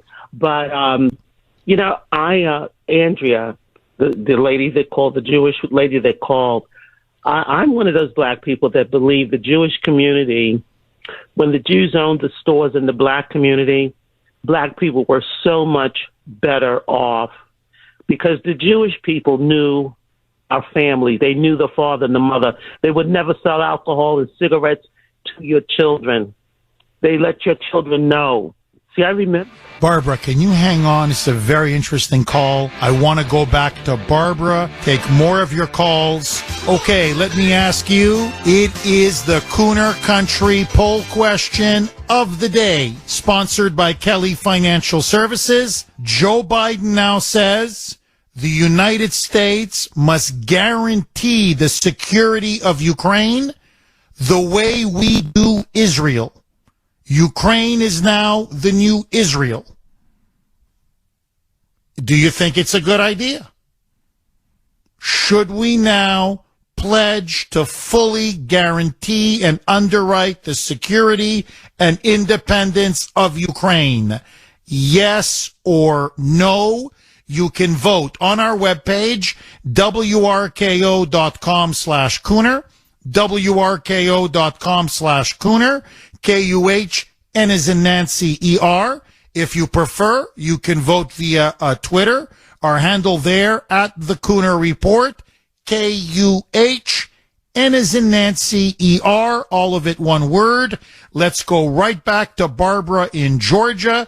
Barbara, you were saying just before the break, you thought things were much better when Jewish owners of stores in black communities were there, because they knew their customers. Say if their children wanted to buy cigarettes or alcohol, they wouldn't allow them to, that they were very responsible owners. Please pick up where you left off, Barbara. Well, that's how I remember it. And it's absolutely true, because once the Jewish stores, when the Jewish owners were run out of town, for the most part, harassed out of town by thugs, and mostly Asians took over the stores. And from that point on, they really, at that time, there was a lack of concern for the community because they didn't know us. They didn't know the people there. And so, but that said, I would just want to say to Andrea, let not your heart be troubled, because Bibi Netanyahu has got our backs watching Iran. And that's the other monster that this demented fool is giving weapons to, or allowing to get weapons in Iran. No one's even talking about that, this weapons deal that he's doing, because everyone's focused on what the demented old fool, to use your word, is doing with Ukraine. And my answer is no to your poll question. We should absolutely not be guaranteeing that. And right now, to me, I think he's just blowing smoke anyway, because Congress has to approve that. And we don't have money. What are we going to do? Print up some money for Zelensky? That's not going to happen. I think they're going to put the brakes on that. So I have no idea where that's going. But Joe Biden looks so weak. He looks crazy. I looked at him on television walking around there with the king and with these people. He needs guidance. They've got to do something. We've got to do something about him. Even though everybody hates Kamala Harris, I think it's better to have somebody who is at least cognitive, who has some mental capacity, even though hers is, she's a scatterbrain. I think we need her more than him. I just think he's dangerous. I think it's dangerous to have him in power and doing the things he's doing. I agree. I couldn't agree with you more, Barbara. I really couldn't. I think he's now a clear and present danger. And, you're right. Looking at those images of him in Great Britain, there's one in particular. I don't know if you saw it, but he's talking to one of these British guards, with that bear hat that they have. And Biden is, first of all, he's walking so slow as he's inspecting this honor guard that even King Charles, who's in his 70s, he's no spring chicken, has to go beside Biden and has this look of frustration on his face, like, dude, come on, man, pick it up, let's go. And then he starts talking with one of these honor guards. And Biden just keeps yakking and yakking and yakking and talking, where you've got Prince Charles. It's caught on camera. It's all over the British media. He grabs Biden by the arm and almost kind of like pulls him. Like, what are you doing? Like, come on. Like, we got meetings to go to. We got people to see, places to go. The meeting now in NATO, they're openly mocking him, making fun of him, saying he's clearly not there. He needs cue cards to simply remember how many times he's met with a foreign leader like Rishi Sunak. And Barbara, to me, the scariest thing of all, yes, he's demented. Yes, he's in cognitive decline. Yes, he's mentally gone. All that is true. But Zelensky now is really starting to tighten the screws. He's slapping him silly. He's now, we want fighter jets, we give him fighter jets. He wants long-range missiles, we give him long-range missiles. He wants now cluster bombs, cluster munitions, so we can kill civilians. We give him cluster bombs and cluster munitions.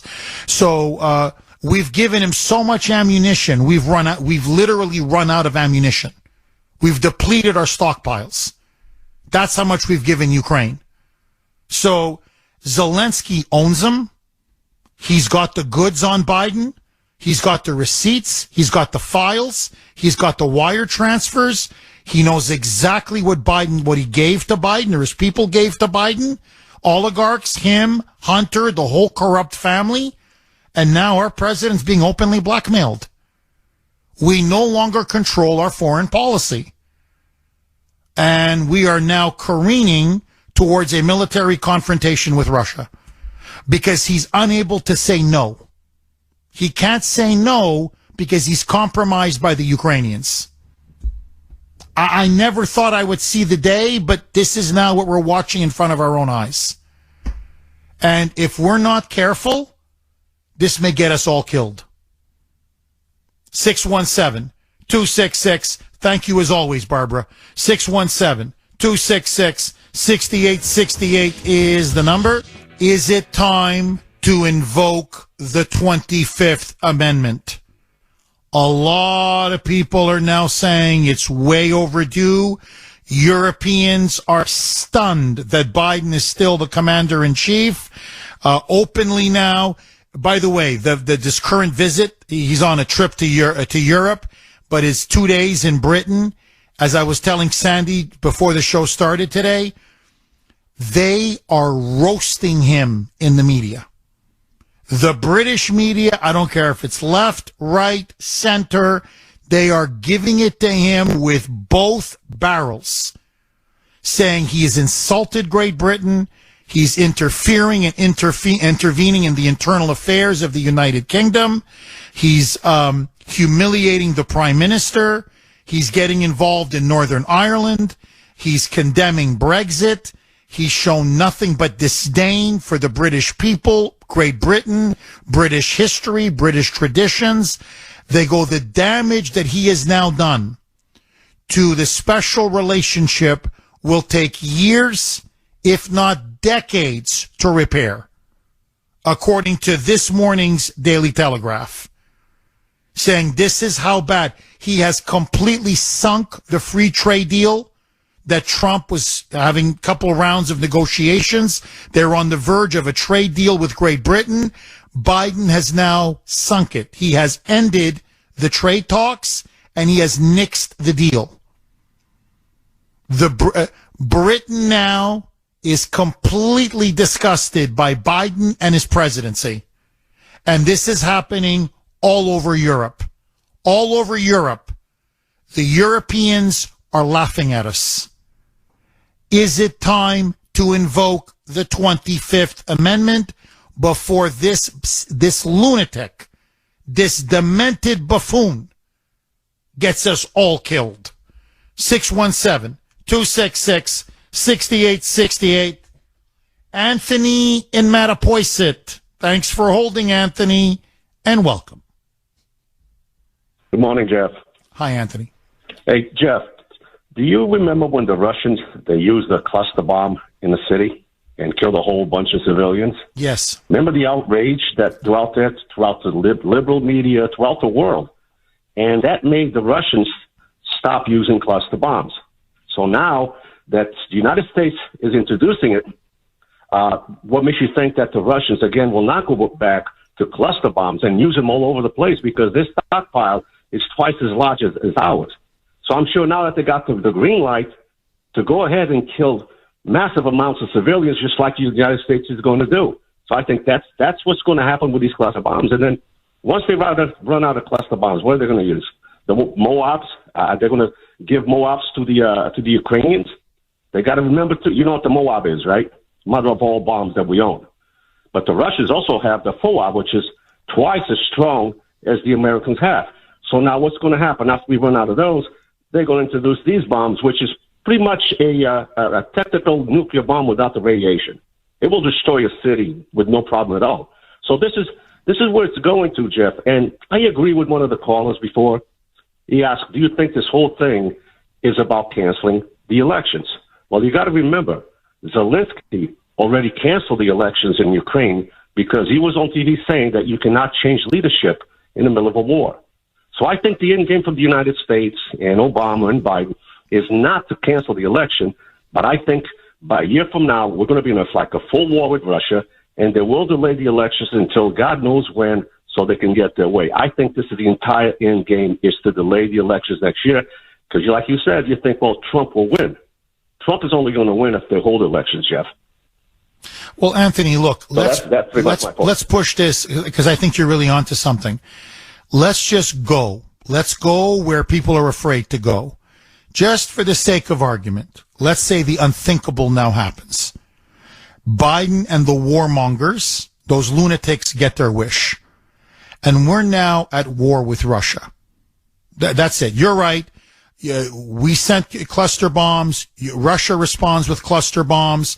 We send the mother of all bombs. They respond with their mother of all bombs. And before you know it now, we are at each other's throats. Ukraine is rubble. We are at war with Russia. What happens? Let's just play it out. I will criticize the war. I will come out, I'm just telling you right now, and many like me will come out and say, this war is not in the interests of the United States. We need peace, and we need peace now. What are the liberals going to say and do? They're going to call me a pro-Putin apologist and a traitor. They'll take me off the air. Anybody that opposes Biden, they will say you're a traitor in a time of war, take them off the air. It will lead to mass censorship. You question the war, you will be questioning people. They will say you question the war, they will question your patriotism. And so what they'll do is they'll use that as an excuse to take media people off the air, to censor, like what Zelensky's doing in Ukraine, and to clamp down on all opposition. So even if there is an election, they're going to brand Trump a pro-Putin traitor because he's going to be against the war. Big tech will censor anybody or anything that criticizes Biden. So will the media. So even if they don't cancel or postpone the election, it doesn't matter. They believe a war will silence and crack down all opposition. I mean, Anthony, could you not see this scenario playing out? Well, I see the scenario playing out, and I think he's going to use executive order, which is completely illegal because you have to go to the Senate. But by the time everything plays in the Senate and the House, it's too late. And he's gotten to be the president again. The Democrats got what they want. And it doesn't matter if Biden's there or if, like the lady was saying, that she would rather have Kamala Harris. What difference does it make? The same machine that's running Biden will run Kamala Harris even better, because at least, Biden goes out there and says foolish things that makes us aware that there's something wrong with the administration. But Kamala, she's just go out there and giggle all she wants, okay? And she's going to do exactly the same thing, if not worse. So be careful what we wish for. Thank you, Jeff. Have a good day. Thank you, Anthony. I really appreciate the call. Really good call. 617-266-6868. Look, let's be honest. If we go to war with Russia, you're going to have those dumb, Republican the rhinos, Republican establishment types, cheerleading the war, right? So you're going to have, and Congress will back him. Because, hey, we're taking on the Ruskies. Yeah, we're going to settle it once and for all. Then war fever will descend upon the country. And God forbid, American boys and American girls now, men and women, our soldiers will start coming home in body bags. Well, when they start coming home in body bags, the country they get very patriotic. They get very defensive. Now they figure, whether I like the war or not, we're in it to win it. Well, when you're in it to win it against Russia, it's basically nuclear Armageddon. And, I already gave the poll question, by the way, Mike. I gave it last segment. But the point is that, so this is what they want. It becomes, there's immense censorship, pressure, media personalities are taken off the air. Opposition. Every time there's been a war. Look, World War I, World War II. Wilson in World War I cracked down on, hell, he put Eugene Debs in jail.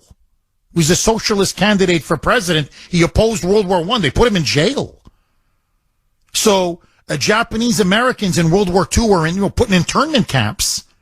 So, whenever you have a major world war, where Americans are dying in massive numbers, there are huge abuses in civil liberties.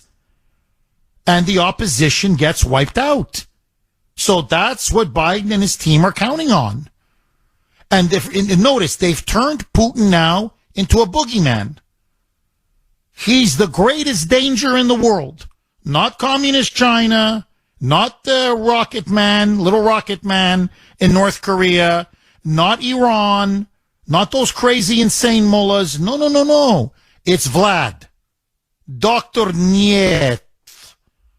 Everything is his fault. He's the threat to the world. So they've so brainwashed such a large segment of the population that if Joe Biden came out and said, yeah, World War III with Russia, the media would be all behind him. And the Bills in Sudbury and the Bens in North Andover, those lunatics, those hacks, would be like, let's take it to the Russians. That's what I believe Biden ultimately wants.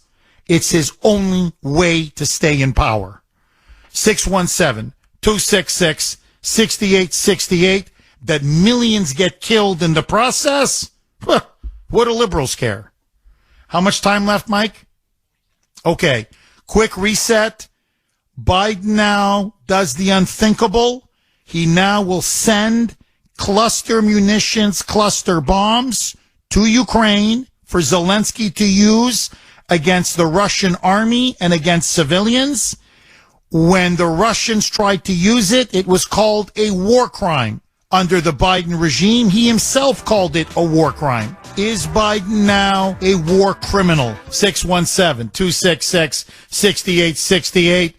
Mike and I were just talking off air about upcoming movies, and he asked me, hey, are you going to take Ava to see the new Barbie movie? And I said, she's been pestering me to go see that movie ever since she saw the preview. Ever since. Daddy, has it come out yet? Daddy, please take me. So Mike says, hey, Jeff, here's how you do it. You take Ava to see the Barbie movie. Then you have Grace pick her up and take her home. And then you stay at the movie theater and this time go with Ashton and see the new Oppenheimer movie. You know, the guy who invented the atomic bomb. So there you go. It's like a double feature for you. A Barbie for Ava, Oppenheimer for Ashton. And I said, Mike, forget Oppenheimer. We may have an actual real demonstration of an atomic bomb if Biden keeps going the way he's going in Ukraine. You know what they say? Life is stranger than fiction. I mean, ho. You know, I don't need... Apparently Mike says, hey, it's getting rave reviews. Everybody's saying, wow, it really shows the effects of nuclear power and atomic energy and when they detonate the bomb and all this. I'm like, yeah, just keep watching Ukraine. Keep with Joey. Keep watching. You don't need to see a movie soon to feel the actual demonstration of what nuclear power can do. 617-266-6868. Groda in Leominster. Thanks for holding, Groda, and welcome. Keep watching. You don't need to see a Groda, movie. I need you to lower the radio, please. Okay, let's see if we can reconnect with Groda. He's listening to the show. He's so engrossed in the show he doesn't realize I've just called him up that his name has now come up to be on the air. Let's go to Robert in Anchorage, Alaska. Thanks for holding, Robert, and welcome. Good morning, Jeff. Thank Hi, you Robert. so much for letting me get on the air. I love you in a non-sexual or agape way. I have so much. I am so thankful to God that you are out on the air disseminating the truth.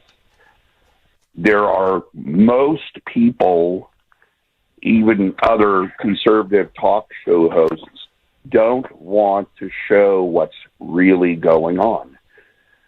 We have a very corrupt regime in Ukraine, and if anything, I look at it, the metaphor of what we had with Iraq when we had Saddam Hussein that was put in there by the United States.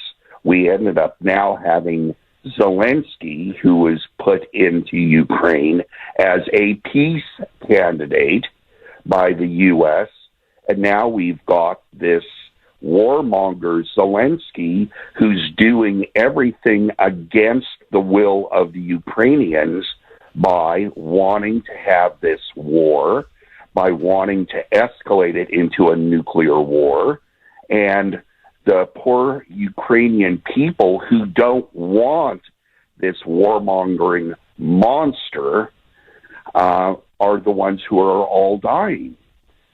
And I just wanted to say that so you could give your observations about what I just said.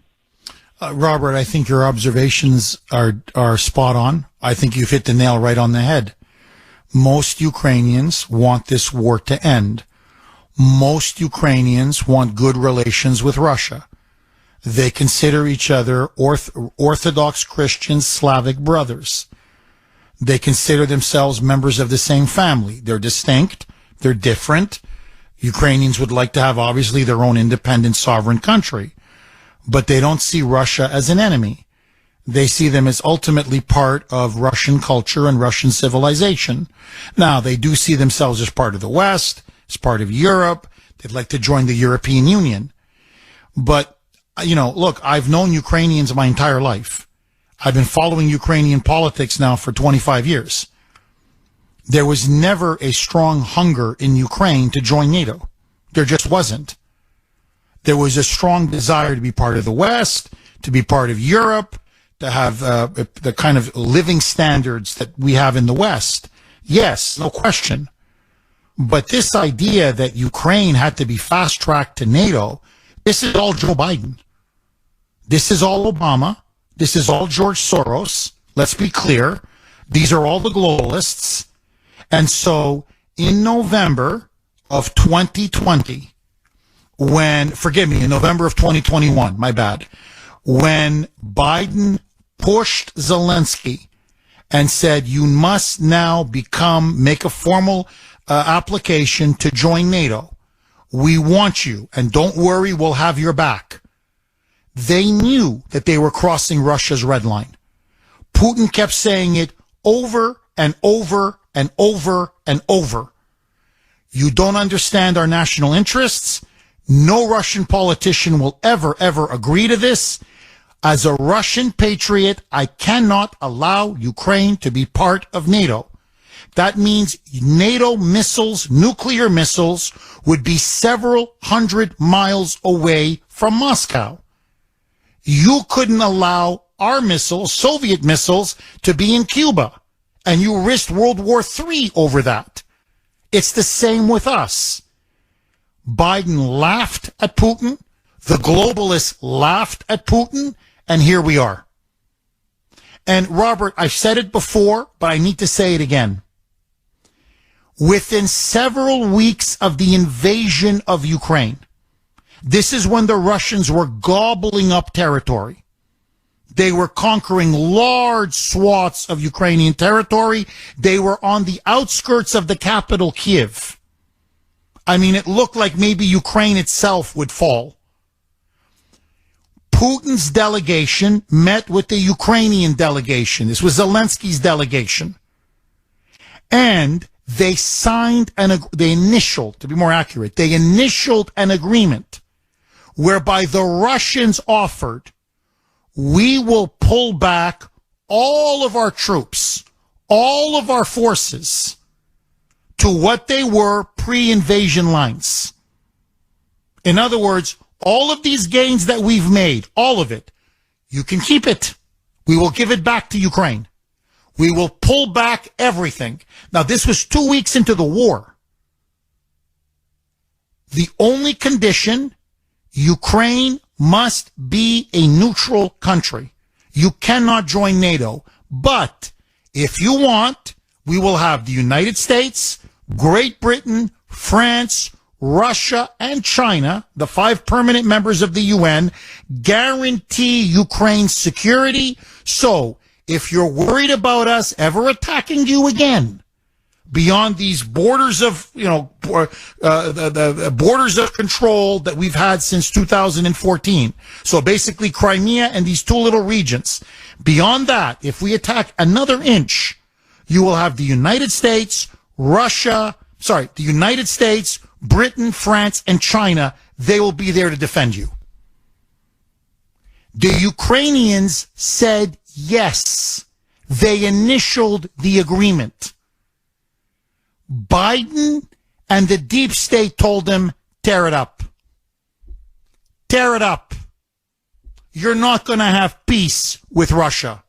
You don't have peace until we tell you to have peace. Now, how many hundreds and hundreds of thousands of Ukrainians have now been killed? How many cities in rubble, absolute rubble? The devastation, millions, tens of millions of refugees. Parts of Ukraine now destroyed, ruined for generations. And all of this could have been averted. All of this. Over what? NATO membership? NATO membership?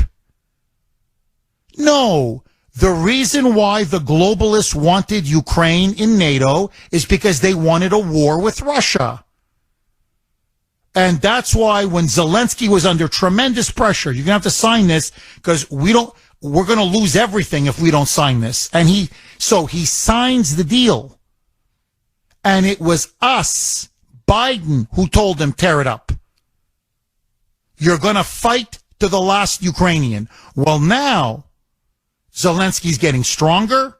More weapons are coming in. They're getting disgustingly rich and wealthy off of this war. They've regained some territory. The capital now is safe. Now Zelensky's like, the hell with this. Now, let's just keep this war going and going and going, because we'll never have a chance to get this rich ever again. And it's the poor Ukrainians now who suffer and suffer and suffer. Ukraine is being bled to death. It is the playground of the globalists. It is beyond sad and tragic what we have done to that country. And I see these stupid liberals everywhere I go with their dumb Ukrainian flag. Yeah, Ukraine, yeah. You couldn't even find it on a map. You love Ukraine so much, why don't you go pick up a gun and fight for Ukraine? No, you're here with your big mouth and on social media, and you're too busy writing me emails or sending me text messages. You're a Putin apologist. Get Kuhner off the air. He's an agent of the Kremlin. Right. Because I'm pro-peace? Because I don't want to see nuclear Armageddon? Because I don't want to see the continued carnage and death and senseless destruction?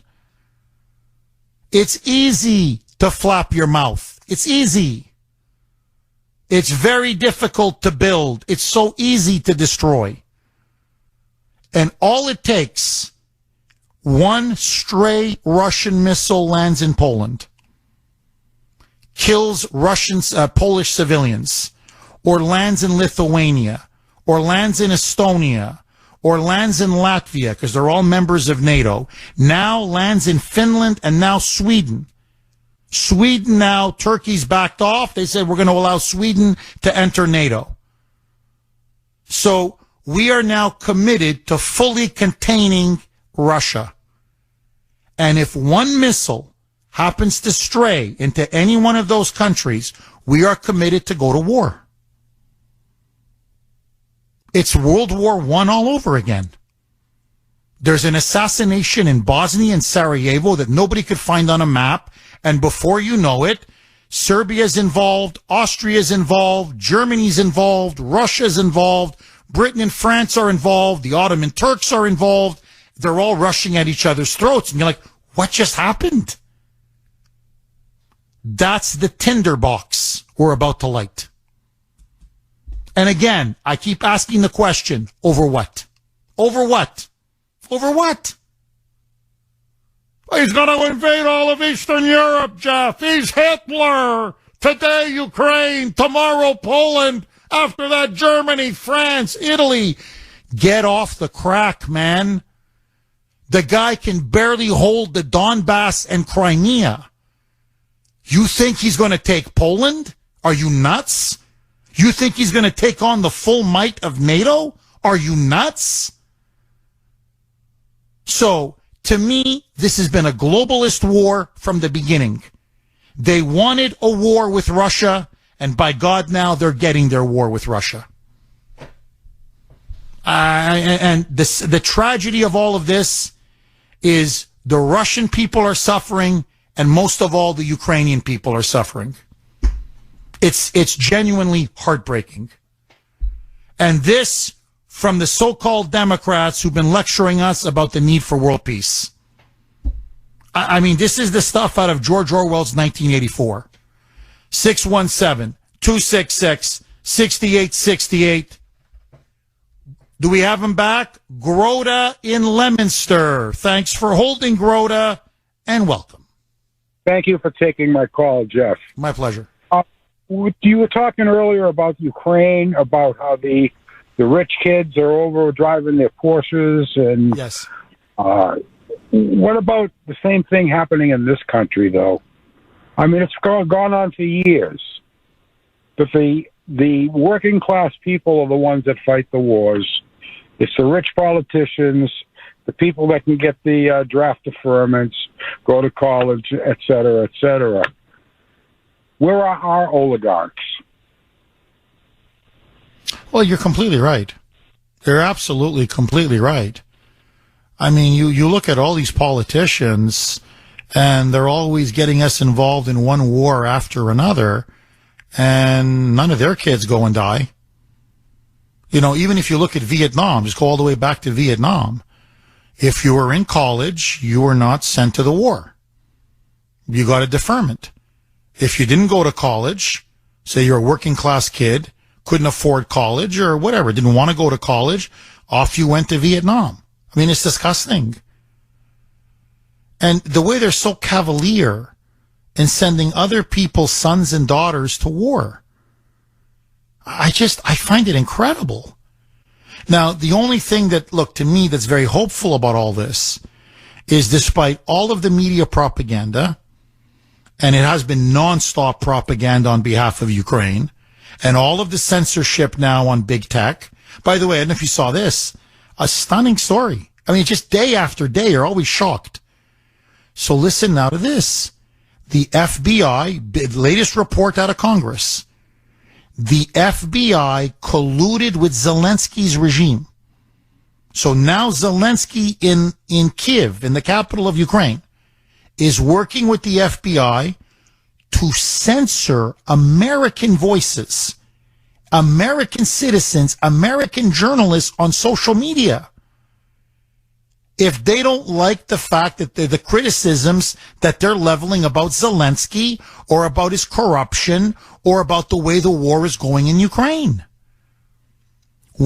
Our government, our FBI, is telling big tech to censor Americans on behalf of the Zelensky regime. It's incredible. It's just incredible. And so we now are in bed with a bunch of thugs, kleptocrats, crooks, criminals who are blackmailing our president. Now, if this was some kind of, if this was Iraq, it wouldn't be the end of the world. I know a lot of people are dying, but this is Russia, one of the biggest militaries and the biggest nuclear arsenal in the world. So if we get involved with we're already in a proxy war. This is already now. We're fighting each other. We're at war with Russia. We're just using the Ukrainians to do it. But a proxy war can easily become a real war. Now, I'm telling you right now, if it's a real war, our politicians, our oligarchs are not sending their kids to Ukraine. They're going to send you, they're going to send me, or they're going to send our kids. That, Grota, you can take to the bank. And I really appreciate listening to your program.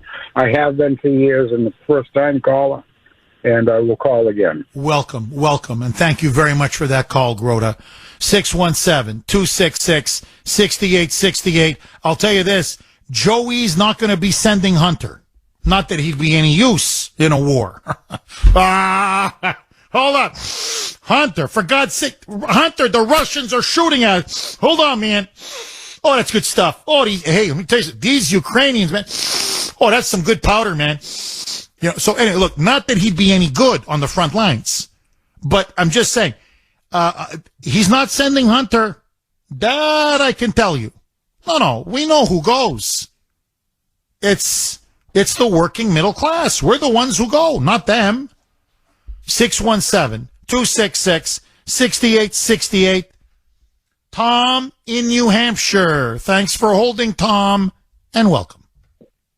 Hi, Jeff. All the best to your father. I know you went up to see him. Yes. Thank you. Thank you very much, Tom. Yeah. Jeff, on this issue, I mean, Trump's disgusting awful, but in this issue, Biden is not causing World War III. If you remember the last 2 years, conservative Republicans have criticized Biden for not doing more, for not giving jets, for not giving pilots. So it's not Biden. It's not the liberals. 80% of liberals, conservatives, Democrats, Republicans, they don't want a war with Russia. And until the conservative media knocks this off, blames Biden, Biden's just going to do what he's told. The conservatives in this country are driving this war. Mitch McConnell came out and said the most important issue of the United States is Ukraine. He's a Republican. And I know you give me time. I appreciate it. I call, and then you speak and give me 30 seconds. You give Ben and you give Bill 10 minutes. But myself, I speak the truth, and you give me a little time, and I'm gone. Now, until the conservative media speaks the truth, our country is going to get destroyed.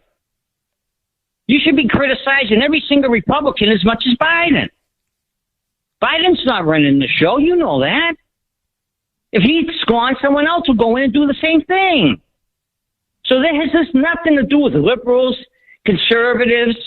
It's all about money. The chairman of the Armed Services Committee, a Republican, has been criticizing Biden for the last 6 months for not giving more lethal weapons. This has nothing to do with Republicans with the liberals and conservatives. But the conservative media, they're complicit in destroying this country. Of course, with the liberals and the radicals and everybody else. We talked about this last week, how the Republicans are traitors. They had that Chinese person, had all the information to destroy Biden, Republican administration, Republican FBI director, and they did nothing. Well, now, by the way, now he's been arrested. I don't know if you know this, but now the Biden regime has arrested him. So that whistleblower that I talked about, Gal Luft, who really blew the whistle, now the Biden regime, literally, they've arrested him. So now they're arresting people who, whistleblowers and dissidents. But no, I think, look, Tom, I hear what you're saying, but look, I wouldn't consider McConnell a conservative. I'd consider him a rhino or a Republican establishment. You're right. Fox News, very hawkish on Ukraine. They've been Sean Hannity, let's just pick out one of many, blasting Biden for not doing enough on Ukraine. Mark Levin blasting Biden for not doing enough on Ukraine. These to me are not conservatives. These are neoconservatives who are warmongers, many of whom are tied to the Republican Party. But I look at genuine conservatives like Tucker Carlson or myself. We are anti-war because we believe only the vital national interest of the United States is worth sending American troops to die. 617-266-6868 is the number. Okay, just to continue off of Tom's point, no, he's completely right. Many Republicans are to blame for this war in Ukraine. There's no question. And look, you have Mitch McConnell, you have Mitt Romney, you have Kevin McCarthy. I could run down the whole list, but let's not even go there. Look at Fox News. Jesse Waters, who now, by the way, is going to be replacing Tucker Carlson at that coveted 8 p.m. primetime slot. Waters is a warmonger. There's no question. He's a neocon. He's a warmonger. He's an establishment Republican warmonger. Sean Hannity is a warmonger. Laura Ingraham is a warmonger. I mean, they're foaming at the mouth, itching to arm Ukraine even more. In fact, their criticism of Biden is he's not doing enough. He's not giving him enough fighter jets and enough cluster bombs and enough long-range missiles. So you look at the editorial page of the Wall Street Journal. When it comes to Ukraine, it is identical to the New York Times or the Washington Post. The Uniparty wants war with Russia. There's no question.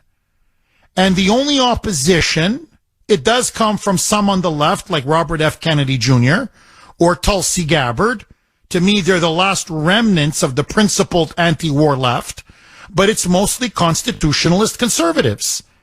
Whether it's Tucker Carlson, whether it's myself, look at Marjorie Taylor Greene, Lauren Boebert, Matt Gaetz, Rand Paul. There's a lot. The grassroots is against this. But within the Republican Party itself, look, they're just as deeply tied to the military-industrial complex and the deep state as the Democrats. That's the problem. And, everyone goes on about Fox News being conservative. Fox News is not conservative. They showed that when they got rid of Tucker Carlson. Fox News is a shill for the Republican establishment. That's what they are. And the Republican establishment, if you want to call them the Bush-McCain wing of the Republican Party, the Karl Rove wing of the Republican Party, the Paul Ryan, Mitt Romney wing, they want, and McConnell, they want more war and more war and more war. And if they have any criticism of Biden, is he's not being aggressive enough. So to me, that's the fault line. The fault line now is no longer Republican Democrat. I don't know why. I mean, I like Tom's calls. Don't get me wrong, but it's almost like, how many times do I have to say it? The divisions now are no longer Republican, Democrat, even left, right, conservative, liberal. The divisions now are fundamentally different. They're globalist versus patriot. That's what this is all about. Do you believe in an America First agenda? Do you believe in a populist movement that will put the interests of the United States and the American people first? Or are you a globalist?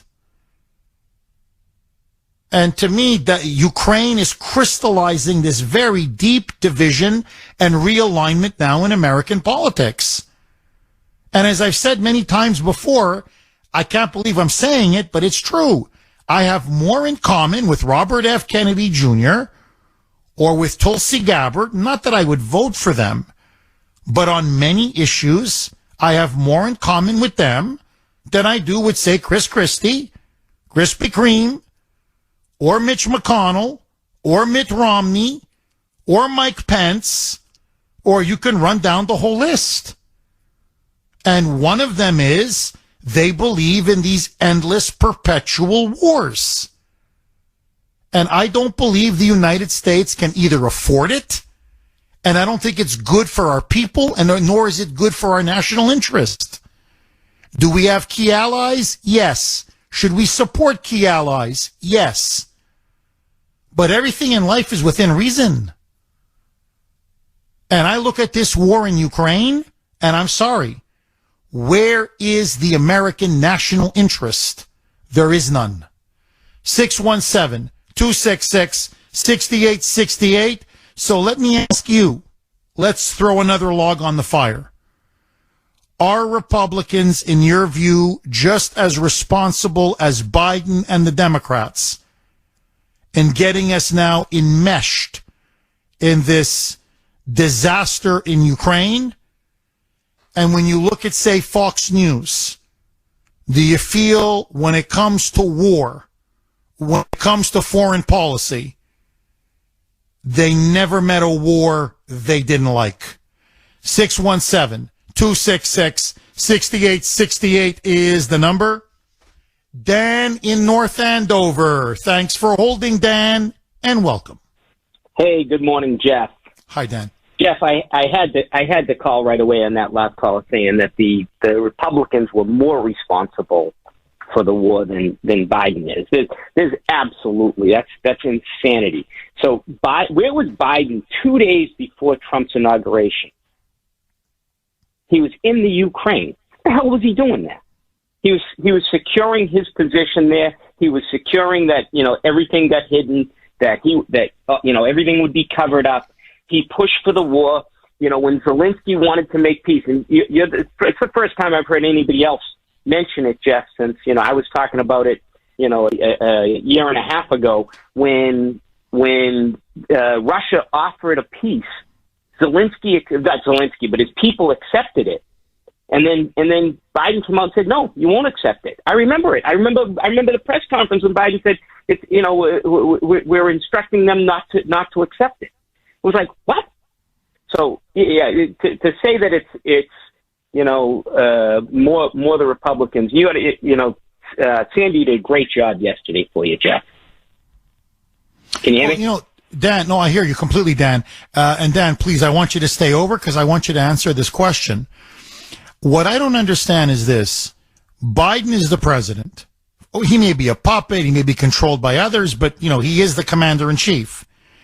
He's the one that's sending all of this money to Ukraine. He's the one, as you rightly pointed out, who's been doing business in Ukraine through his son Hunter for years. He's the one invested in Ukraine, or they're the ones who pumped all their money into him. So how are the Republicans more to blame than the Democrats? 617-266-6868 is the number. Okay, let's go right back to Dan in North Andover. Dan, you made obviously the really good point about, where was Joe Biden 2 days before Trump was inaugurated? He was in Ukraine, lining his pockets and that of his family. That Biden is the one who's been tied to Ukraine. Biden is being bribed by Ukraine. Biden is being extorted by Ukraine. So how can you blame Republicans for Biden's war in Ukraine? Dan, I want to ask you this. Biden now says Ukraine is the Israel of Eastern Europe. That whether they get into NATO or not is irrelevant. From this point forward, the United States will underwrite and guarantee Ukraine's borders, independence, and security. And it doesn't matter how much it costs. In your view, is Ukraine the new Israel? Of course not. It's insane. It's insane. So we will lose that, the relationships with, like you mentioned, Germany. Most of Europe is not in favor of that. Most of the world is not in favor of that. Ukraine has a history of being the most corrupt place in the world. Why would you even make that statement unless you're either one, blackmailed into it, or two, there's some other major financial gain by doing it? It's strange at best. Just the fact that this week Zelensky announced he's not going to have elections. You know why? Because he'd get voted out of office because his people don't want the war. Dan, do you fear now with Biden sending cluster bombs, cluster munitions, Russia now may retaliate? We're talking now about mass civilian casualties. Are we seeing a dangerous escalation? Are you worried that Biden is crazy enough, insane enough, controlled enough, compromised enough that he may take us to World War III? Honestly, Jeff, and I think that Putin has actually been, controlling in his reactions. I really do. I don't think, everybody says that Putin's the hothead. I think Putin's been controlling in his actions and not wiped out Ukraine at this point. But I think honestly, all these people saying that the Republicans are, the ones pushing it, the conservatives are the ones pushing it. You don't get more conservative than a Trump rally. When Trump announces at a rally that he's going to end the war in Ukraine, 70,000 people stand up and cheer. Right? And if you can indulge me one more point, Jeff, talking about Republicans that aren't really thinking like most of us conservatives. Yesterday, my neighbor sent me a picture of a pretty large snake in front of my house in Florida. It happened to be harmless, but it was a pretty large snake. So I've decided I want to name it. And I'm trying to pick 3 different names, Jeff. And I'm hoping, I don't know whether to stay local or go national. So I'm thinking 3 Republicans that I could name it after. Charlie Baker, Mitt Romney, or Lindsey Graham. Which one do you like? Oh, that's a tough one. That's a tough one. All of them are snakes, Jeff. They're all snakes. They've pushed us into this stuff. And I honestly think that Biden has some other major gain in this that, it's absolutely insane to think that we've spent $125 billion. Trump said it the other day that Biden is spending $6.5 trillion a year right now. That's what the government's spending, $6.5 trillion. Yet we don't have roads that are paved. We don't have airports that work right? And our bridges are falling down. Dan, I would go with mittens. I would name your snake Romney. It's a tough call between Romney, Lindsey, and Charlie, but I would call that snake Mitt. Thank you, Jeff. Appreciate you taking my call. Thank you, Dan. 617-266-68. I don't know. I just think snake in the grass, the way the Everglades are and the grass in Florida. I'm thinking, you know what? That's Mitt Romney. Just slithering like a little snake. 617-266-6868. Patrick in the great state of New York. Thanks for holding, Patrick, and welcome. Hey, Jeff. Just to kind of go over what's going on the ground in Ukraine. Basically, the Russians have dug themselves into what's called a military strongbox. And what they're trying to do now is get the Ukrainians to just break up their army against that strongbox. It involves trenches and mines and stuff like that. That's why you're seeing and the Ukrainians are running out of men. They're running out of their own money, and the Russians are just setting the ground for a kind of a breakout. This is very similar to what we did around the Pusan perimeter in Korea. We allowed the North Koreans to break their army against very strong firepower. So I do think that the American government is trying to lay the grounds for us to get directly involved. So, but I don't think the American people right now, after being a war for close to 25 years, a quarter of a decade, is ready for that. They're not willing to accept that. And so what we have to look out for is a predicate event. The Democrats dragged us into Vietnam based on the false premise of the what happened in the Tonkin Gulf. Tonkin, yeah. So we have to look at something like that, and we've seen a couple of examples where they tried to do it and didn't get away with it. The Ukraine did fire a couple of missiles into Poland, and tried to say they were Russian, and somehow I couldn't believe it, but it must have been just too obvious, and they were quickly identified as Ukrainian missiles. So that's what we have to be on the lookout for, something that involves American interests. Patrick, at this point, can the Ukrainians win the war? Or is the war effectively for them over? In other words, this box that you're talking about that the Russians have now dug themselves in, it's about 18% of Ukrainian territory, eastern, southern Ukraine. Can the Ukrainians break it, or is it impossible? So without the United States, without us intervening directly, is it impossible now for Ukraine to win this war? It's impossible. Like I said, the Ukrainians are close to financially bankrupt. They're running out of manpower. It would be more likely that the Russians would, if they. And by the way, the Ukrainians have not committed their full manpower to this so-called summer offensive. People have been pretty disappointed in the Ukrainian efforts to try to break it, because I think even the Ukrainian leadership knows that if they throw their army against it, it's just going to break against that wall. And I don't think even if the Americans get involved in it, we might not be able to win it. Just think about the condition of our military right now.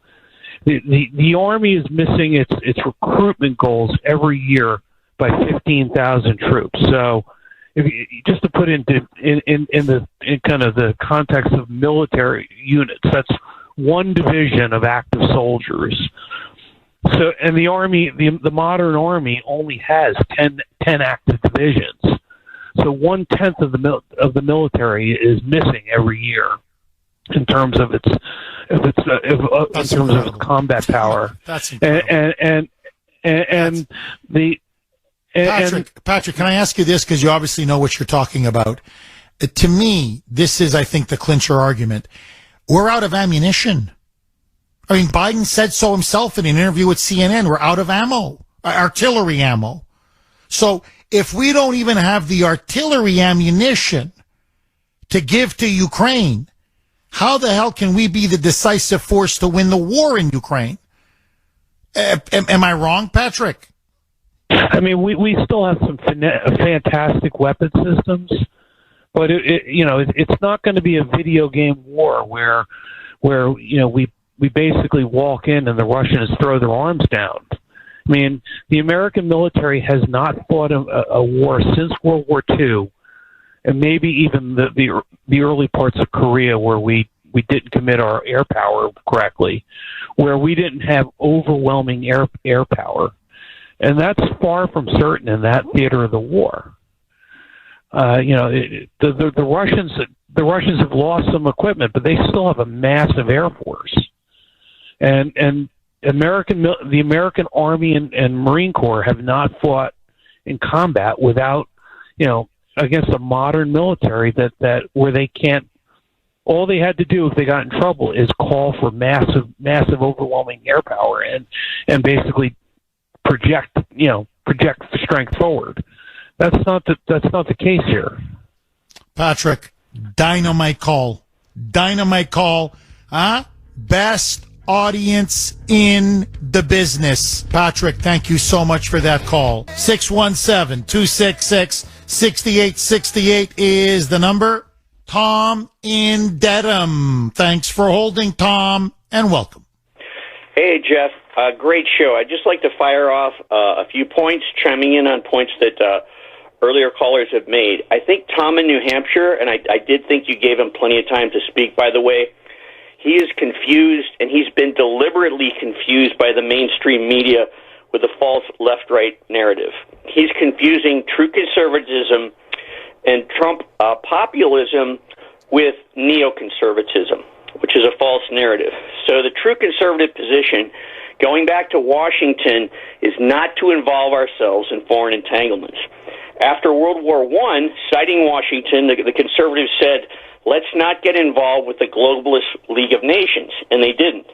After World War II, there were other conservatives that said, let's not get involved with League of Nations too, which was the UN, but we did anyways. But anyway, that's the traditional conservative position. It's not heard much anymore. It is heard from you. Thank you. So, the deep state is now losing control of that narrative, thanks to people like you. And I think that's one of the reasons, if not the main reasons, that Tucker Carlson was fired, because he was coming in with that opinion as a conservative opinion. They fired him. All right. Now, my final point, and I know this is going to be really controversial, the guy that had the list of snakes, about the same time Tucker got fired, who announced for the presidency? Ron DeSantis. Okay, here's my evidence. Before he announced for president, DeSantis called the Russian-Ukraine war a regional conflict we should not get involved in. As soon as he announces for president, he switches that and says, no, we absolutely have to get involved with that war. And I believe that is, again, a neoconservative opinion, and that was laid on him by Jeb Bush. It's like, we'll support you against Trump, but you have to support this war. And I'll take your thoughts on those things off the air. Thank you. Tom, thank you very much. You're completely right on point 1 and point 2. On point 3, which is DeSantis, as I discussed at the time, Tom, I was very disappointed in Governor DeSantis. I loved his first answer. If you remember, it was Tucker Carlson. And he sent out a questionnaire to some of the leading or potential leading Republican candidates. And one of them was, well, what do you think about the war in Ukraine? And I thought, honestly, DeSantis' first answer was a very good answer. This is a regional conflict. This is between Russia and Ukraine.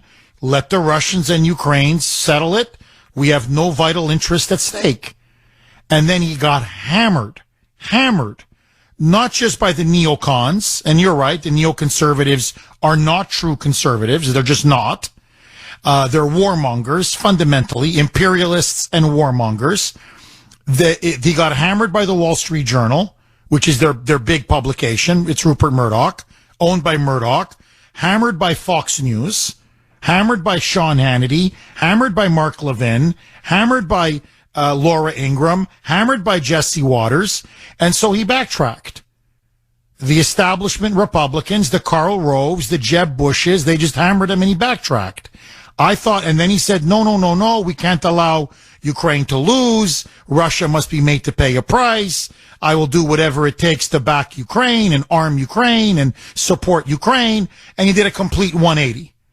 So to me, I thought that was a huge disappointment on the part of DeSantis. Now, Tom, you and I may have a disagreement on this. I'm a Trump guy all the way. Don't get me wrong.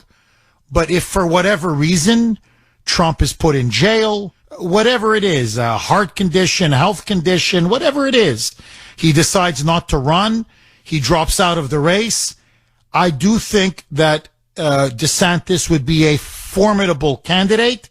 And I think he'd be a very good vice president. I don't think he'd be as good as Trump, obviously. That's why I'm backing the Trumpster. But I do think he's head and shoulders above. I'm not talking Trump now. Outside of Trump, he's head and shoulders above the rest of the field. I just think if you look at his record in Florida, it's been a stellar record. He's been a phenomenal governor. And if it's DeSantis versus Biden, to me, it's no contest. Absolutely no contest. And I do think DeSantis would be tougher on China. I do think that you would see more pushback from DeSantis against China than what you would see, let's say, from a more normal establishment Republican.